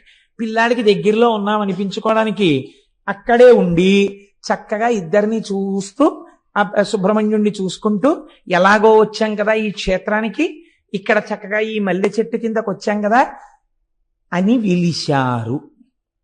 ఎవరు ప్రార్థించారని పిలిచారు? ఇందులోనే మీరు శ్రీశైలానికి సంబంధించినటువంటి ఒక గొప్ప రహస్యాన్ని పట్టుకోవాలి. సుబ్రహ్మణ్యుడు అలిగితే తండ్రితనం చూపించి వచ్చాడైన. సుబ్రహ్మణ్యుడు అలిగితే తల్లితనం చూపించి వచ్చాడైన. మీరు కూడా అలక చేతనో అజ్ఞానం చేతనో అబ్బెబ్బే భగవంతుడు ఎక్కడండి, అన్నీ నేనే ఈ శరీరం చూపించుకుని భగవంతుడికి దూరం అయిపోయాం మనం కూడా కదండి. ఇలా దూరం అయిపోయిన వాళ్ళు ఎవరైనా ఉంటే వాళ్ళ దగ్గరికి నేనే వెళ్ళిపోతానని చెప్పొచ్చి ఆయన శ్రీశైలంలో కూర్చున్నాడు. దూరం అయిపోయిన వాళ్ళని వెతుక్కుంటూ ఆయన వస్తే ఆయన మా అమ్మా నాన్నగారు అక్కడ కూర్చున్నారు అనుకుని మీరే శ్రీశైలం వెళ్ళారనుకోండి, ఎంత సంతోషపడిపోతాడండి. నా పిల్లలు చూడవే, కడుపున పుట్టిన వాడికన్నా వీళ్ళు నా పిల్లలే, చూడు నా కోసం వచ్చాడు అని పొంగిపోతాట. అందుకే శ్రీశైల మల్లికార్జునుడిది ధూళి దర్శనం. ధూళి దర్శనం అంటే మీరు కాకినాడలో బయలుదేరి శ్రీశైలం వెళ్లే లోపల 10 గంటలో 15 గంటలో నిద్రపోతారు. ఏ బట్టలో కట్టుకుని ఏ హోటల్లోకో వెళ్ళి అన్నం తినేస్తారు. ఆ పచ్చడి గిచ్చడి మీద పోసేసుకుంటారు. 2 మాటలు మూత్ర విసర్జన చేసేస్తారు. ఇంకో మాట అవసరమైతే ఇంకొక శంక కూడా తీర్చుకుంటారు. ఆ బట్టలతో శ్రీశైలం కొండ మీద కడతారు. వెళ్ళిన తర్వాత మీరు ఒక కాటేజ్ ఏదో తీసుకుని లోపలికి వెళ్ళి స్నానం చేసి శౌచంతో వెళ్ళి శివలింగాన్ని ముట్టుకున్నారు అనుకోండి, కొంచెం చిన్నబుచ్చుకుంటాడు. ఏమిటంత శౌచంగా వచ్చాడు వీడు అని. మీరు ఆ శ్రీశైల క్షేత్రానికి వెళ్ళగానే కాళ్ళ నిండా మట్టి పట్టేసి కాళ్ళు కడుక్కోకుండా, చేతులు కడుక్కోకుండా, స్నానం చేయకుండా పూర్తి చేసుకున్న శరీరంతో, అనగా దూరదేశం నుంచి వెళుతున్నారనుకోండి, ఎంత అశౌచం అండి. మరి మలమూత్ర విసర్జన చేసిన శరీరం ఎంత అశౌచంతో కూడుకున్నది. పైగా మీరు కొంతసేపు నిద్రపోయారు బస్సులో, రైల్లో. నిద్ర ఎంత అశౌచం వస్తుంది. ఎందుకంటే కొన్ని శరీరంలోంచి ఆ విసర్జింపబడవలసినవి బయటికి వస్తాయి. నిద్రపోతే పుసులు కడతాయి కళ్ళు. ఇటువంటివన్నీ ఏర్పడినప్పుడు మళ్ళీ స్నానం చేసి కానీ దేవాలయంలోకి వెళ్ళకూడదు. మీరు ఇన్ని అశౌచాలు దగ్గర పెట్టుకుని కాటేజీలో పెట్లు పారేసి ఈ మట్టి చేతులతో, ఈ మట్టి కాళ్లతో వీలైతే ఇంకోసారి శ్రీశైలం కొండ మీద ఒక కప్పు టీ తాగకపోతే ఉండలేనని తాగేసి కాళ్ళు కడుక్కోకుండా శ్రీశైలం గుడి దగ్గరికి వెళ్ళి ధూళి దర్శనానికి వచ్చామండి అని లోపలికి వెళ్ళి ఈ మట్టి కాళ్లతో మోకాళ్ళ మీద కూర్చుని మట్టి చేతులతో శివలింగాన్ని ముట్టుకుని చెమట పట్టేసిన మొహంతో శివలింగం మీద తల తాటిస్తే పొంగిపోతాట ఆయన. వీడు రానా కొడుకంటట, సర్వకామ్య సిద్ధినిస్తాట. దీన్ని ధూళి దర్శనం అంటారు శ్రీశైలంలో మీరు అందుకే దేవాలయం దగ్గరికి వెళ్ళి ఫలానా చోటు నుంచి వచ్చామండి, ధూళి దర్శనానికి వచ్చామంటే లోపలికి వెళ్ళిపోండి అంటారు. నేను ఎన్నో మాటలు శ్రీశైలంలో అలా ధూళి దర్శనం చేశాను. కాబట్టి ధూళి దర్శనం శ్రీశైలంలో చెయ్యాలి. ఎందుకు చెయ్యాలి అంటే, ఉదాహరణకి అంటే మీకు అర్థం అవడం కోసం చెప్తున్నాను సుమండి. 10 మాటలు కోటేశ్వరరావు ఎందుకు స్వవిషయం ప్రస్తావన చేస్తాడు అని మీరు అనుకోకండి. నా కొడుకు ఎక్కడో దూరంగా ఉండి చదువుకుంటున్నాడు అనుకోండి, ఒక రాత్రంతా బెర్త్ మీద నిద్రపోయి ముందు రోజు 3 గంటలకి రైలు ఎక్కి ఏ రైల్వే స్టేషన్లో కనపడినటువంటి పదార్థమో ఎడం చేతిలో పెట్టుకుని కుడి చేత్తో తినేసి అవన్నీ మీద పడిపోయిన చట్నీ మరకలతోటి ఆ చెమట పట్టేసిన మొహంతోటి ఆ రైలు దిగి అనుకోకుండా వాడి ఇంటికి వచ్చి తలుపు కొడితే నేను వెళ్ళి ఇలా తలుపు తీశాను అనుకోండి, తలుపు తీస్తే నా కొడుకు కనపడ్డాడు అనుకోండి, ఏమిట్రా ఇలా వచ్చావు అనుకోకుండా అన్నాను అనుకోండి, నాన్నగారండి నాకు గత వారం మీరు కల్లోకి వచ్చారు నాన్నగారండి, అందుకని 2 రోజులు అనుకోకుండా సెలవులు వచ్చాయి, ఇక్కడ ఏదో స్థానికంగా ఎన్నికలు జరుగుతున్నాయి, సెలవులు ఇచ్చారు, మిమ్మల్ని చూడాలనిపించి వచ్చేసాను నాన్నగారండి అన్నాడు అనుకోండి. అని నా కొడుకు నన్ను గట్టిగా పట్టుకున్నాడు అనుకోండి, నేను కూడా పుత్రగాత్ర పరిష్వంగం అని సంతోషంగా వాడిని నాన్న కల్లోకి వచ్చావా ఇంత కష్టపడి అని కౌగిలించుకుంటానా, దూరం స్నానం చేసిరా అంటానా? కౌగిలించుకుంటానంతే. తండ్రిగా మీకే ధూళి దర్శనం ఉంది కదండి. అంత దూరం నుంచి వచ్చిన కొడుకుని చూడగానే మురిసిపోయి కౌగిలించుకుంటున్నారే, శ్రీశైలలింగమునందు తండ్రితనం ఉంది. అందుకే మీరు అడిగారని రాలేదు, మీకోసమైన వచ్చాడు. జగత పితరౌ వందే పార్వతీ పరమేశ్వరవు ప్రతిరోజు వస్తాడు. అసుర సంధ్య వేళలో భూమండలం మీద నుంచి వెడుతుంది నందివాహనం. అందుకే ఆ సమయమునందు చెయ్యకూడని పనుల జాబితా కొన్ని చెప్పింది శాస్త్రం. మీరు భాగవతంలో విన్నారు, పునః ప్రస్తావన అక్కర్లేదు. అటువంటి సమయంలో శ్రీశైల పర్వతం మీద మాత్రం ఒక్కసారి దిగుతాట పరమాత్మ. అంత పరమ పవిత్రమైన సమయంలో మీరు శ్రీశైలంలో ఉండి నిజంగా శ్రీశైల దేవాలయంలో కూర్చుని ఆ సమయంలో శివాష్టోత్తర శతనామ స్తోత్రాన్ని మీరు చదువుకుంటున్నారు అనుకోండి. చదువుకుంటుంటే అక్కడ దిగిన పరమాత్మ ఎంత పరవశించిపోతాడు. ఇన్ని పేర్లు పెట్టి నన్ను పిలుస్తున్నాడు రావిడని. గుళ్ళో అక్కర్లేదు, మీరు ఏ కాటేజీలో కూర్చుని చదివినా సరే మీ జన్మ చరితార్థం అయిపోయినట్టే. అందుకే శ్రీశైలంలో వెలిసినటువంటి పరమాత్మ ఒకరి ప్రార్థన చేత వెలియలేదు, స్వయంభూగా తనంత తాను వెలిశాడు. ఎందుకు వెలిశాడు? మీకు నాకు తల్లిగా తండ్రిగా వెలిశాడు ఆయన. అందుచేతనే అక్కడ ధూళి దర్శనం ఇచ్చాడు. అందరికన్నా చేతకాని వారెవరో వారి చేత పూజలు అందుకుంటాడు. తెలుసా అండి? ఇప్పుడంటే లేదండి. ఇప్పుడు ఒక్కొక్కటి మోడర్నైజ్ అయిపోయి దేవాలయాలు కూడా కొంచెం ఇదిగా ఉంది. కానీ నేను ఒకానొకప్పుడు ఇంటర్మీడియట్ చదువుకునే రోజుల నుంచి, అనగా ఇంచుమించు 1973-75 ప్రాంతాల నుంచి శ్రీశైలం వెళ్ళినటువంటి సందర్భాలలో సుప్రభాత దర్శనం కోసమని వెంపర్లాడి పరిగెత్తేవాడిని. ఆ రోజుల్లో చెంచులు వచ్చేవారు. చెంచులు వచ్చి ఎంతంత డప్పు నిజంగా. నేను నా భార్య నా పెళ్ళయిన తర్వాత కూడా అస్తమానం శ్రీశైలం వెళ్ళేవాళ్ళం. పెద్ద పెద్ద డప్పులు, ఇంతంత డప్పులు పట్టుకొచ్చి పెట్టుకుని అర్చక స్వాములు ప్రాతస్మరామిగ ననాద మనాద బంధుం సింధూరపూరప దిశోభిత గండ యుగ్మం ఉద్దండ విఘ్న పరిఖండ నచండ దండ ఆఖండలాది సురనాయక బృందవంద్యం అన్న సుప్రభాతం చదివి తెర తీసి శివలింగ దర్శనం అయ్యే ముందు ఎవ్వరూ చూడకండి, ముందు దర్శనం నందికే నందికే నందికే అని చెప్పేవారు. తెర తీయగానే నిజంగా ఈ చెంచులు ఆనందంతో వాయించేవారు. వెన్నుపాములోంచి పులకరింతలు వచ్చేసేవి నిజంగా ఆ వాయిద్యాలు వింటుంటే. అంత సంతోషంతో మల్లన్న మల్లన్న ఓ చెవిటి మల్లన్న, మల్లన్న మల్లన్న ఓ చెవిటి మల్లన్న నడిచేవారు. ఆయనకి అదో పేరండి, చెవిటి మల్లన్న నడిస్తే పొంగిపోతాట. శ్రీశైలం వెళ్ళి భగవంతుడికి ఏమైనా మంచి పేర్లు ఉంటాయి. ఓ శివ అంటారు, ఓ శంకర అంటారు. చెవిటి మల్లన్న ఏమిటండి? అక్కడికి వెళ్ళోసారి ఓ చెవిటి మల్లన్న విన్నావా అంటే పొంగిపోతాట ఆయన. ఆయనకి అదో పేరు శ్రీ మల్లికార్జునుడికి. ఎక్కడైనా విన్నారా మీరు ఇటువంటి చేష్టితం? ఏమిటి సౌలభ్యం పరమాత్మది అంటే, ఒక భక్తుడొకడు నువ్వు నన్ను రక్షించి కాపాడు సుమా అన్నాడు. ఏమీ తెలియని అమాయకపు భక్తుడు. అలాగే ఉంది శివలింగం. బయటికి వచ్చి మళ్ళీ చెప్పాడు, నేను చెప్పింది విన్నావా, నిన్ను నమ్ముకుని వచ్చాను తండ్రివని, చెయ్యాలి సుమా అన్నాడు. అలాగే ఉంది శివలింగం. విన్నాడా అని అనుమానం వచ్చింది. లోపలికి జనం వెళ్తున్నారు వస్తున్నారు, నేను చెప్తున్నాను విన్నాడంటావా, ఓ చెవిటి మల్లన్నో విన్నావా అన్నాడు. వెంటనే బాబోయ్ వీడు ఇంకో మాట అనకుండా తీర్చేద్దామని ఆ కోరిక తీర్చేసేట. అప్పటి నుంచి ఇప్పటి వరకు చెవిటి మల్లన్న అన్న బాబోయ్ విన్నాను రోయ్ అంటట. తండ్రిని చూడండి మీరు. తండ్రి మహాప్రాజ్ఞుడు, అందరి చేత నమస్కరింపబడేవాడు, లోకపూజితుడు. అటువంటి తండ్రి కుర్చీలో కూర్చుని ఉంటాడు. ఆయనతో మాట్లాడడానికి పెద్దలైన వారు వచ్చి గదిలో కూర్చుని ఉంటారు. వాళ్ళతో మాట్లాడుతుంటాడు. ఓ 3 ఏళ్ల మనవడు, వాడికి ఏం తెలియదు, వచ్చి తాతగారండి తాతగారండి అంటే, లేకపోతే కొడుకు అనుకోండి పోని, నాన్నగారండి నాన్నగారండి నాన్నగారండి అని పిలుస్తాడు. ఉండు ఉండు మాట్లాడుతున్నాను కదా కాసేపు అలా ఉండు అంటాడు తండ్రి. వాడు చూసి తండ్రి ఎంతకీ వింటలేదని ఆ కుర్చీ మించి మెల్లిగా ఏదో కొండెక్కేసినట్టుగా పొడుగాటి కాలు మించి తొడ మీదకి ఎక్కేసి ఇలా కంఠం పట్టుకు నిలబడితే పడిపోతామని తండ్రి ఇలా వాడి నడుం చుట్టూ చెయ్యేసి పట్టుకుంటే ఆయన చెవులో పెట్టి వేలు నాన్నగారండి నాన్నగారండి అని ఆయన మొహం పెట్టుకుని ఇలా అడ్డొచ్చేసి నాన్నగారండి నాన్నగారండి ఉండు నాన్న మాట్లాడుతున్నానా అంటాడు తండ్రి. అంటుంటే ఆఖరికి నాన్నగారండి అని ఇలా కొడతారు. బా ఏమిట్రా అంటాడు తండ్రి. అంతేగాని పోలీస్ స్టేషన్లో కేసు ఎట్టేస్తాడు ఏంటి? ఏమిటి అంటే నేను చెప్పింది వినరే అంటాడు వాడు. సరే చెప్పు ఏమిటి? ఇంతమందిలో వాడు అంటాడు, ఇందాక నుంచి చెప్పాను మీరు వింటే కదా చూడా అంటే, ఫోన్లేరా చెవుడే చెప్పు ఏమిటి అంటే, మీరు నాకు జామకాయ తెస్తానన్నారు సాయంకాలం, తెస్తాను తప్పకుండా తీసుకొస్తాను, దిగు వెళ్ళు మీ అమ్మ దగ్గరికి అంటే. అంతేగాని తండ్రి కోపగించేసుకున్నాడా, పోలీస్ స్టేషన్లో కేసు ఎట్టాడా, లేకపోతే తిరిగి కొట్టేశాడా? తండ్రితనం శ్రీశైలంలో కూడా అంతగా ఉంటుంది.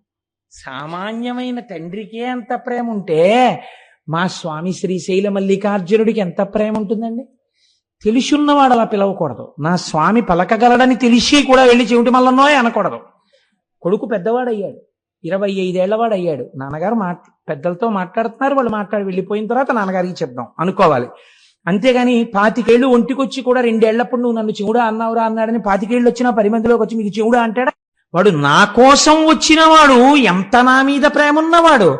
కాబట్టి అలా వచ్చిన వాడిని గురించి ప్రత్యేకం రాయండి ఖాతాలో. శ్రీశైలం వచ్చాడంటే నేను ఒకటి ప్రార్థనను అనుసరించి రాలేదు, తండ్రిగా వచ్చి కూర్చున్నాను. నేను తండ్రినని నా కోసం వాడంత శ్రమపడి డబ్బు ఖర్చు పెట్టుకుని వచ్చాడు, మరి ప్రత్యేకం రాయొద్దు వాడి పేరు? గబుక్కుని చిత్రగుప్తుడి కంప్యూటర్లో ఏమైనా పొరపాట్లు పడిపోతాయేమో, నాన్న నువ్వే అక్కడ కూర్చో, జాగ్రత్తగా రాయ్, వ్యాసుడు చెప్పేస్తుంటే నీ దంతాన్ని విరగ్గొట్టి ఏకదంతం శూర్పకర్ణం అని పేరు పెట్టుకుని అంత పెద్ద భారతాన్ని ఒక్క తప్పు లేకుండా రాశావు కదా, చక్కగా అక్కడ కూర్చుని శ్రీశైలం వచ్చిన వాళ్ళ పేర్లన్నీ చెప్తారు, గోత్రం పేరు చక్కగా రాయినాన్న అని చెప్పింది అమ్మవారు. అమ్మవారు ఏం చెప్తే చేస్తారు. ఆ కొడుకులు ఇద్దరు మంచి కొడుకులు, విన్నారు కదా మన మూక పంచశతిలో. అదే మూకశంకరులు అడిగారు, నీకు ఎవరి మీద కావాలమ్మా నీ కారుణ్యం? కొడుకులు ఇద్దరు వృద్ధిలోకి వచ్చేశారు, భర్త మహానుభావుడు లోక పూజితుడు, ఇంకా కారుణ్యం నీ బిడ్డలకక్కల్లా నీ భర్తకక్కల్లా, ఇంకెవరికి మా మీద ఉలకబోస్తాయన్నారు.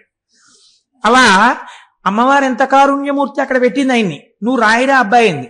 అందుకే మనం రవి సుధాకరవన్నిలోచన రత్నకుండల భూషిణి ప్రవిలమంబుగమమ్మునేలిన భక్త జన చింతామణి అని ఆ భ్రమరాంబికాష్టకం చేస్తూ ఓ మాట చెప్తాం. సాక్షి గణపతి కన్న తల్లి విసద్గుణావతి శాంభవి మోక్షమొసగెడు కనక దుర్గవు మూల కారణ శక్తివి అని అమ్మా భ్రమరాంబ అని అమ్మవారిని స్తోత్రం చేస్తాం. సాక్షి గణపతిని పెట్టింది అమ్మవారు. అందుకే శ్రీశైలం వెడితే తప్పకుండా సాక్షి గణపతి దగ్గర ఆగాలి, లోపలికెళ్ళి పైకి చెప్పుకోవాలి, ఆత్రేయస గోత్రం కోటేశ్వర శర్మ అని చెప్పాలి. ఆయన టకటకగా రాసేసుకుంటాడు, స్వామి కృతజ్ఞుడను అని బయటికి రావాలి. ఒకవేళ రేపు పొద్దున్న ఉత్తరోత్తర ఏమైనా పొరపాటు పడిపోయినా చీనోరుమై నువ్వు ఎప్పుడు వెళ్ళావు అంటే ఈయన గభాల్లో చెప్తాడు, లేదు వాడు వచ్చాడు అని చెప్తారు.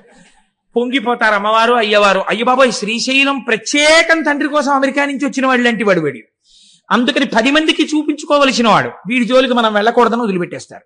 శ్రీశైల క్షేత్రం అంటే అంత గొప్ప క్షేత్రం. అటువంటి క్షేత్రము అదైతే మీకు ఇప్పుడు శ్రీశైలం వెడితే ఏమిటి ఉండాలి? బాగా ఆలోచించండి. శ్రీశైలం వెడితే మీరు దేనితో వెళ్ళాలి? శ్రీశైలం నమ్మకంతో వెళ్ళాలి కదండి. నా కోసం మా తల్లిదండ్రులు వచ్చి విడిది చేసిన నెలవిది అని వెళ్ళాలి. మా అమ్మగారు నాన్నగారు ఉన్నారు లోపల, నేను కాళ్ళు కడుక్కోకపోయినా చేతులు కడుక్కోకపోయినా నేను ఇలా గుళ్ళోకి వెళ్ళేటప్పటికీ మా శివయ్య లేచి ఊరే నాన్న కాకినాడ నుంచి వచ్చావా అని గభాలను పట్టుకుంటాడు అని పొంగిపోయి వెళ్ళి నాన్నగారండి మీ కాళ్ళకి నమస్కారం అండి అని శివలింగాన్ని పట్టుకుని నమస్కారం చేసేస్తే పొంగిపోయి ఒక్కసారి ఆ తెల్లటి చేతులతో ఆ మణికంకణములతో ఉన్న చేతులతో మీ చేతులు ఆయన పట్టుకున్నట్టుగా భావన చేసి మీరు నమస్కరించి బయటికి రావాలి. దీనికి ఏది ప్రధానం? విశ్వాసం ప్రధానం. కాబట్టి స్వామి అన్నారు శిఖరేశ్వరము అని ఒకటి శ్రీశైలంలో పెట్టారు. ఇక్కడ వచ్చింది తమాషా అంతా. ఈ శిఖరేశ్వరంలో ఏం చేస్తారు అంటే నువ్వులు పట్టుకెళ్ళి నంది యొక్క విగ్రహం దగ్గర పోస్తారు. చరణంది అంటారు. పూర్వకాలంలో చరణంది అని ఒకటి ఉండేది శివాలయాల్లో. మామూలుగా స్థిరనంది అని ఒకటి ఉంటుంది, అది కదలదు. చరణంది అని ఒకటి ఉంటుంది, అది కదులుతుంది. ఆ నంది అది ఎందుకు కదులుతుందంటే పూర్వం ఎందుకు పెట్టేవారంటే చరణందిని, చిన్న నందిని ఒకవేళ పూర్వం ఇంత వైద్య సదుపాయం ఉన్నటువంటి రోజులు కావు, ఏ అర్ధరాత్రి వేళో అపరాత్రి వేళో, అందుకే శివాలయం విష్ణువాలయం ఈ 2 ఆలయాలు లేని ఊళ్ళు ఉండేవి కావు. ఈ 2 ఆలయాలు తప్పకుండా ఉండాలి ప్రతి ఊళ్ళో. దేని కొరకు అంటే ఎవరైనా గర్భిణి అయ్యున్నటువంటి స్త్రీకి అనుకోకుండా నొప్పులు వస్తే పట్నానికి తీసుకెళ్లడానికి అవకాశం లేకపోతే అంతరాలయం మూసేసి ఉన్నా కూడా పరిగెత్తుకుంటూ అర్చకుడి దగ్గరికి వెడితే ప్రధానమైన తలుపు తీసేవారు. తీస్తే ఈ చరణందిని తిప్పుతారు. ఎటువైపుకి ఈ బాధపడుతున్నటువంటి స్త్రీ ఉందో, గర్భిణీ స్త్రీ ఇల్లు ఎటుందో అటు ఈ నందిని తిప్పుతారు. ఈ చరణంది అటు తిరగగానే అటువైపు బాధపడుతూ ప్రసవం జరగకుండా బిడ్డ అడ్డుపడి ఇద్దరి ప్రాణాలు పోతాయేమో అనుకున్న వాళ్ళకి కూడా ఎందరికో సుఖప్రసవాలు జరిగినటువంటి గడ్డ ఈ గడ్డ. ప్రత్యేకించి త్రిలింగ దేశం ఈ దేశం. అందుకే అనేక శివాలయాలలో చరణందులున్నాయి. శిఖరేశ్వరమునందు కూడా మనం ఈశ్వరుణ్ణి పొందలేకపడుతున్న బాధ నుంచి విముక్తం కావడానికి నువ్వులు వేసి తిప్పుతాం. తిప్పి శ్రీశైల శిఖరం చూడాలి. కానీ యథార్థమునకు ఆ శిఖరము నందిశృంగములలోంచి కనపడదు. మీరు ఇక్కడ భావన చేస్తూ కళ్ళు తెరిచి అక్కడ చూడాలి. ఈ కన్నులు తెరిచి నందిశృంగములలోంచి చూస్తుంటే జేగురు రంగులో ఉన్నటువంటి శ్రీశైల మల్లికార్జునుడి యొక్క ఆలయం మీద ఉన్నటువంటి గోపురం మీద ఉన్న త్రిశూలంతో కూడి మెట్లు మెట్లుగా ఉన్నటువంటి శిఖరం మీకు ఇక్కడ కనపడాలి. పైకి మీకు ఆ చెట్లు అవి ఉన్నట్టుగా ఉండాలి, కానీ కళ్ళల్లో మాత్రం అది కనపడాలి. ఇక్కడ చిత్రం ఇక్కడ కనపడుతూ పైన ఉన్న దాన్ని పక్కకి తీయగలగాలి. అలా ఎవడు తీశాడో వాడికి పునర్జన్మ న విద్యతి. ఇంకా వాడికి పునర్జన్మ లేదు, ఎందుకంటే వాడు అంత ధారణ చేసి ఉన్నాడు కనుక. అందుకే శిఖరేశ్వరం దగ్గర ఒక పరీక్ష పెట్టాడు పరమాత్మ. అమ్మవారు అడిగింది ఒకసారి, ఏమయ్యా పరమాత్మ అంటే, అమ్మవారికి తెలియక అడగదండి ఈ విషయాలు, మనకి తెలియ చెప్పడం కోసం అడుగుతుంది.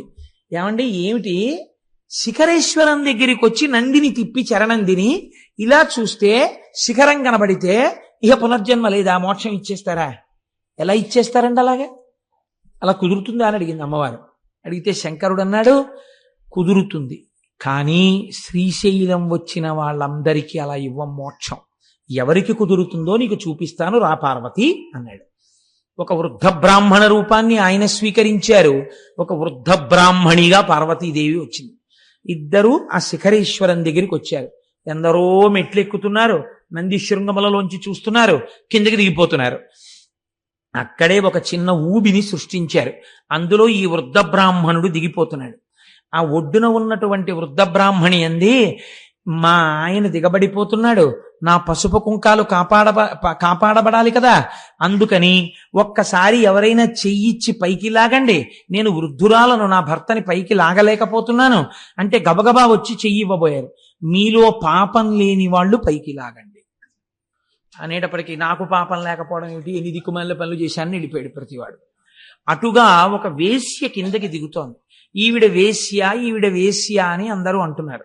ఆవిడ దిగుతూ వచ్చి నేను లాగుతానమ్మా అని చేయి పట్టుకుంటే ఆవిడంది పార్వతీదేవి, ఏమమ్మా అందరూ మాకు పాపం ఉందని వెళ్ళిపోతుంటే నువ్వు ఒక్కదానివి వేశ్యవి అని వాళ్ళందరూ చెప్తున్నారు, వాళ్ళ పాపముల కన్నా నీ పాపము గట్టిది కదా, నువ్వు ఎలా లాగుతావు నా భర్తని అని అడిగింది. అయితే ఆవిడంది, శ్రీశైల శిఖరం దృష్ట్యా పునర్జన్మ న విద్యతే. అమ్మా నేను ఇప్పుడు శ్రీశైల శిఖర దర్శనం చేశాను, శ్రీశైల శిఖర దర్శనం చేత మోక్షం రావాలంటే పాపము లేదు పుణ్యము లేదు, రెండూ సున్నా అయిపోతే కదా మోక్షం. ఇప్పుడు నా ఖాతాలో పాపం ఎక్కడుందమ్మా, పాపం లేదు పుణ్యం లేదు, అందుకుని లాగుతున్నానమ్మా, నేను అర్హురాలను అంది.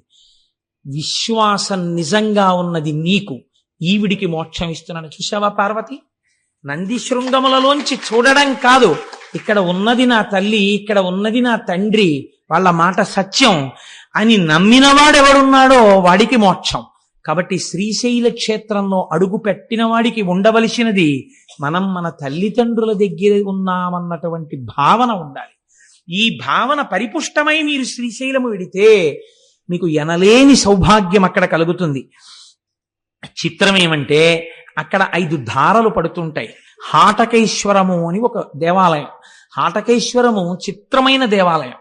అది ఒక కొత్త కుండ పెంకులో బంగారు లింగము తనంత తాను ఆవిర్భవించింది. ఒక బంగారు లింగము తనంత తాను కుండ పెంకునందు ఆవిర్భవించినటువంటి క్షేత్రము కనుక దాన్ని హాటకేశ్వరము అని పిలుస్తారు. ఇవన్నీ వింటుంటే మీకు ఒకసారి శ్రీశైలం విడితే బాగుండనిపిస్తోందా? పోనీ అలాగే గట్టిగా ప్రార్థన చేయండి, ఏమో ఈశ్వరుడు అనుగ్రహించి వెడతామేమో. కాబట్టి ఆ కుండ పెంకులో ఒక బంగారు లింగం వెలిసినటువంటి క్షేత్రము హాటకేశ్వరము.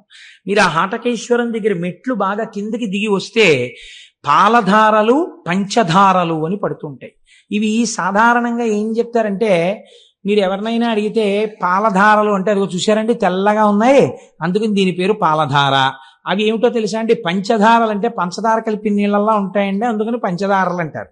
అలా కాదు, వాటి పేరు పాలధార. అంటే పరమశివుని యొక్క లలాటమునకు తగిలిపడినటువంటి ధార పాలధార. అంటే అగ్ని, జ్ఞానాగ్ని నేత్రమైనటువంటి ఆ కంటి మించి పైనుంచి జ్ఞానగంగ మరింతగా తగిలి కింద పడినటువంటి ధార.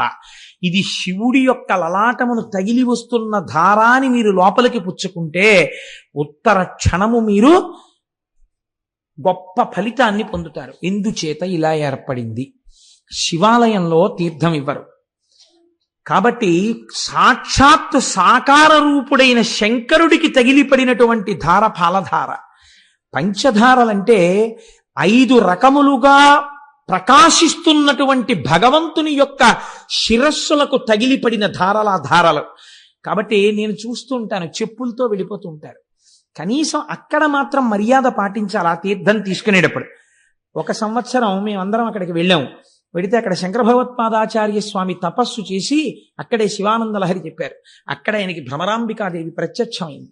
అంత పరమపావనమైన క్షేత్రమని మేము అక్కడ శంకరాచార్య స్వామి వారి ముందు నిలబడి ఆ తోటకాచార్యకృతమైనటువంటి శంకరాచార్య స్వామి వారి అష్టకాంతో స్వామికి నమస్కారం చేసి తిరిగి వచ్చాం. చంద్రశేఖర పరమాచార్య స్వామి అక్కడే ఉండిపోతానన్నారు. తపస్సు చేసుకుంటూ ఉండిపోతానన్న ప్రదేశం అదే. కాబట్టి అంత పరమపావనమైన చోట పంచధారలు పడతాయి. అవి ఒకటి బ్రహ్మధార, ఒకటి విష్ణుధార, ఒకటి రుద్రధార, ఒకటి చంద్రధార, ఒకటి దేవధార. 5 ధారలు అక్కడ పడుతున్నటువంటి పంచధారలు. ఈ పంచధారల్ని స్వీకరించడం సృష్టికర్త, స్థితికర్త, ప్రళయకర్త, మనస్సుకి ప్రచోదనమిచ్చే చంద్రమా మనసోజాతః చక్షో సూర్యో అజాయత, లోకసాక్షులైనటువంటి సూర్యచంద్రులు. ఈ 5 తీర్థములను మీరు అక్కడ తీసుకోవచ్చు. అంత పరమపావనమైనటువంటి క్షేత్రము శ్రీశైల క్షేత్రం. మీరు అక్కడ ఉండేటటువంటి చిత్రం ఏమిటో తెలుసా అండి? శ్రీశైలంలో ఉన్నటువంటి భ్రమరాంబ అమ్మవారి దేవాలయం వెనకాతల నిశ్శబ్దంగా ఉన్నప్పుడు మీరు వెళ్ళి చెవిని బాగా నొక్కి పెట్టి ఉంచి మీరు చాలా జాగ్రత్తగా కళ్ళు మూసుకుని వింటే ఒక తుమ్మెద చేసినటువంటి ఝంకారము వినపడుతుంది. ఇవాళ నేను ఇక్కడికి వచ్చి కూర్చుని గోపాలకృష్ణ గారు మాట్లాడుతున్నప్పుడు నేను ఈ తల్లికి ఎలా ఉంది చూపించా. ఇలా కూర్చోగానే వచ్చింది ఒక కందిరీగా, ఒక తుమ్మెద వచ్చి ఇలా ఝంకారం చేస్తూ ఇలా తిరిగి వెళ్ళిపోయింది. అంటే ఇవాళ ఇక్కడ శ్రీశైల క్షేత్రం గురించి చెప్పుకుంటున్నారు అని అమ్మవారు శ్రీశైలం నుంచి బయలుదేరి వచ్చి వెళ్ళింది అని నేను అనుకున్నాను. అలా నేను దర్శనం చేసి నమస్కరించుకున్నాను. మీతో అన్నాను కదమ్మా, ప్రారంభం చేయకముందే భ్రమరాంబ అమ్మవారు విజయం చేసిందమ్మా అన్నాను. కనుక ఆ తల్లి ఇప్పటికీ భ్రామరీనాదము అంటారు దాన్ని. అక్కడ చేసే అర్చకులు ఎంత జాగ్రత్తగా ఉంటారో తెలుసా అండి? ఇంతంత కుంకం బొట్లు పెట్టుకుని ఉంటారు. అమ్మవారు ఇప్పటికీ ఇలా రెక్కలతో ఉన్నటువంటి తుమ్మెద రూపంతో అలంకారం చేస్తారు ఆ భ్రమరాంబ అమ్మవారిని. తల్లి ముందు శంకరాచార్య స్వామి వారు శ్రీచక్రాలు వేశారు. అక్కడ కూర్చుని నాకైతే ఖచ్చితంగా సత్యం సత్యం పునఃసత్యం అనిపిస్తుంది. ఒక్కసారి వెళ్ళి భ్రమరాంబ అమ్మవారి యొక్క శ్రీచక్రం ముందు కూర్చుని ఏ తల్లి అయినా కుంకుమార్చన చేస్తే ఎన్ని జన్మలకి కూడా పూర్ణంగా 3 తరాలు చూసి హాయిగా 10 మంది చేత పండు ముత్తైదువా అనిపించుకుని ఎవరింట్లో బిడ్డ పుట్టిన ఆవిడ కట్టి విప్పిన చీర పట్టండని తీసుకెళ్ళి అంత సంతోషపడిపోయేటట్టుగా వాళ్ళ జీవనం నడిచి వృద్ధాప్యంలో హాయిగా భర్త గారి తొడ మీద తల పెట్టుకుని ప్రాణం విడిచిపెట్టగలిగినటువంటి అదృష్టం కలుగుతుంది. దీనికి నేను మీకు ఒక ఉదాహరణ చెప్తాను. మీకు జ్ఞాపకం ఉందో లేదో, నేను భాగవతం చెప్పే రోజులలో ములుగు హనుమంతరావు గారిని హైదరాబాద్ నుంచి ఒక మహానుభావుడు ఇక్కడికి వచ్చారు. వారి భార్య గారికి క్యాన్సర్ వచ్చింది. క్యాన్సర్ వచ్చి హాస్పిటల్లో పెట్టి రేడియం ట్రీట్మెంట్ ఇచ్చారు. రేడియం ట్రీట్మెంట్ ఇస్తే ఆ తల్లి చాలా శోషించిపోయారు. ఆవిడ పేరు కూడా గిరిజాదేవి. సర్వమంగళా స్వరూపంగానే ఉండేవారు మహాతల్లి. ఆవిడ బాధ భరించలేక ఇంకా ఎక్కువ కాలం ఉండరండి, ఉంచుతారా తీసుకెళ్ళిపోతారా అని అడిగారు. అడిగితే ఆవిడికి తెలిసిపోయింది, ఈ ఉన్న కొద్ది రోజులు నేను మిమ్మల్ని చూస్తూ ఇంట్లో ఉంటాను, నన్ను తీసుకెళ్ళిపోండి అని అడిగారు. అడిగితే ఆవిడ ఇంటికి తీసుకెళ్ళిపోయిన తర్వాత హనుమంతరావు గారు అడిగారు, నీకేమైనా కోరిక ఉందా? ఉంటే నేను తీర్చగలిగినదైతే చెప్పు, నేను ఆ కోరిక తీరుస్తాను అన్నారు. అంటే ఆవిడ అన్నారు, ఒక్కసారి శ్రీశైలం వెళ్ళి మన ఇద్దరం కలిసి మీరు నన్ను ఇంత ఉద్ధరించారు, ఈ జన్మలో నా చిటికిన వేలు పట్టుకుని మీతో కలిసి ఒక్కసారి మల్లికార్జున లింగానికి పుట్టతేనెతో అభిషేకం చెయ్యాలనుంది. శ్రీశైల లింగానికి పుట్టతేనెతో అభిషేకం చేస్తే, పట్టుతేనెతో అభిషేకం చేస్తే గంధర్వగానం వస్తుంది ఉత్తర జన్మలలో అంటారు. ఈ మాట చెప్తే మా దొరగారు ఒకసారి ఏకంగా సీసాల పట్టుతేనె తెప్పించారు ఏజెన్సీ నుంచి.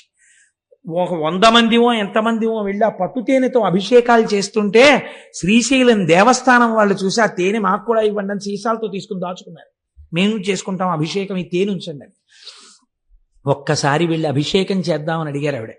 అడిగితే శ్రీశైలము యొక్క కృప అంటే ఏమిటో మీరు చూడండి. ఆవిడ్ని అలాగే కారెక్కించి శ్రీశైలం తీసుకెళ్లారు హైదరాబాద్ నుంచి.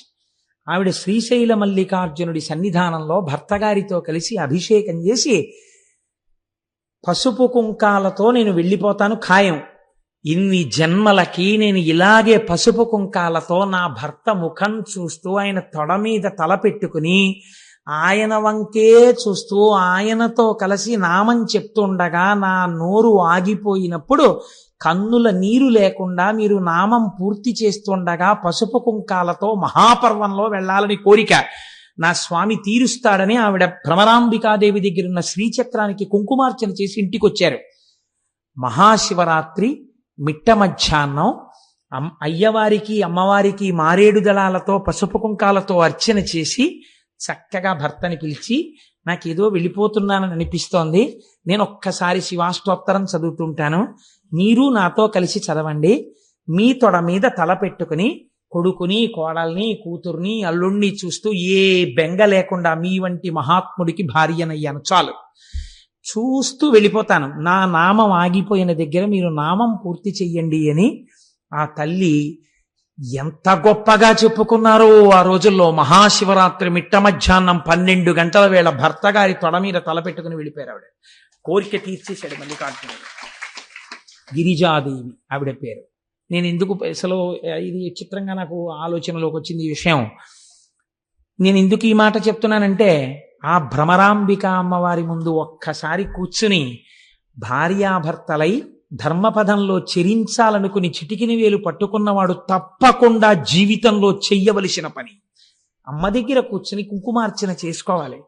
4 మారేడు దళాలు పెట్టుకెళ్ళి ఆ శివలింగాన్ని ఇలా తడివి అభిషేకం చేసుకోవాలి. తల తాటించి నమస్కరించుకోవాలి.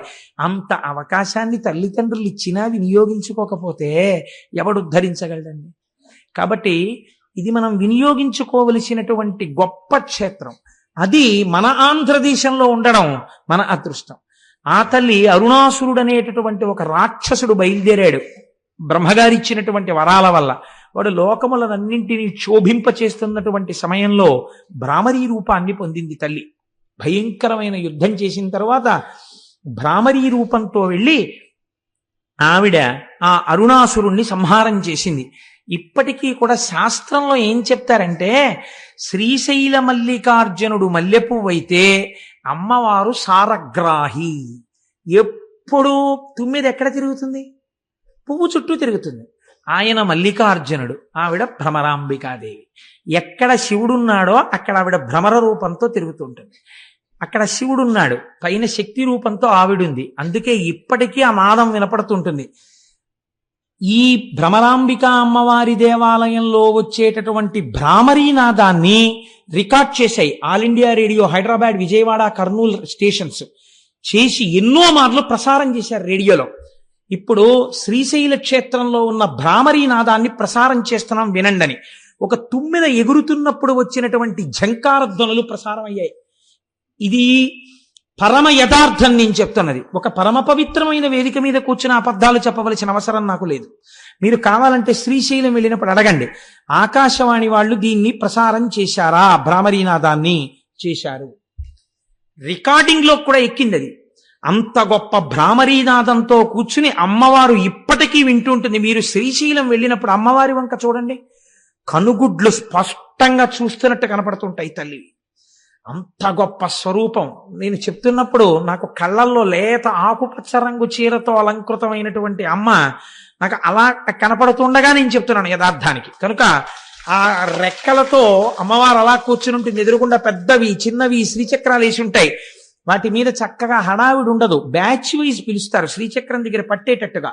కూర్చుని చక్కగా మీరు కుంకుమార్చన చేసుకుని అక్కడ కూర్చుని సౌందర్యలహరిలోంచి 4 శ్లోకాలు చదువుకుని, అవిద్యానామంతస్తిమిరమిహిరో దీపనగరి జడానాం చైతన్యస్తబకమకరంద శృతిజరి దరిద్రాణం చింతామణిగుణనికా జన్మజలధౌ నిమగ్నానాం దంస్ట్రా మురరిపువరాహస్య భవతి అని అక్కడ కూర్చుని 4 శ్లోకాలు చెప్పుకుని వస్తే జన్మ ధన్యం అయిపోతుంది.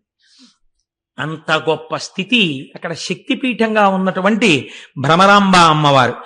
ఇంకా చాలా ఆశ్చర్యకరమైనటువంటి విషయం, అక్కడ ఉన్నటువంటి స్వరూపాలలో వీరభద్రుడు అని ఒక ఆయన ఉన్నారు. మీరు శ్రీశైల మల్లికార్జున దర్శనం చేసి బయటికి వచ్చి ఎడం పక్కకి వెళ్ళినప్పుడు అక్కడ ఈ వీరభద్రుడు కనబడతాడు. ఆ వీరభద్రుడికి ఉన్నటువంటి గొప్పతనం ఏమిటో తెలుసా అండి? బయలు వీరభద్రుడు అని క్షేత్రపాలకుడు ఒక ఆయన ఉన్నారు. శ్రీశైలంలో ఉన్న వీరభద్రుడి గురించి ఏం చెప్తారో తెలుసా అండి? రక్త సంబంధమైనటువంటి వ్యాధులు శరీరంలో పొటమరిస్తే అటువంటి వారు శ్రీశైల క్షేత్రంలో ఉన్న వీరభద్ర స్వరూపం దగ్గర కూర్చుని ప్రతిరోజు 1 గంట సేపు శివనామాలు చెప్పుకొని కొద్ది రోజులు అక్కడ ఉండి వస్తే ఆ వ్యాధులు నయమైనటువంటి సందర్భాలు ఎన్నో ఉన్నాయి. అక్కడ ఉన్న వీరభద్రమూర్తిలోంచి అటువంటి శక్తి ప్రసారం అవుతుంది అని పెద్దలు చెప్తారు. అక్కడే ఆ తల్లి చంద్రవతి అనబడేటటువంటి ఒక రాజకుమార్తె ఒక భయంకరమైనటువంటి గడ్డు కాలాన్ని ఎదుర్కొంది. తన తండ్రే తనని మోహించాడు. ఆమె పరిగెత్తి శ్రీశైల క్షేత్రాన్ని చేరుకుని కృష్ణానదిని దాటి, ఇప్పటికే పచ్చల బండ అని పిలుస్తారు, అందుకే శ్రీశైల మల్లికార్జునుడే శపించాడని కొందరంటారు, ఆమె శపించిందని కొందరంటారు. ఏదైనా ఇప్పటికీ అక్కడ పచ్చల బండ ఉంది.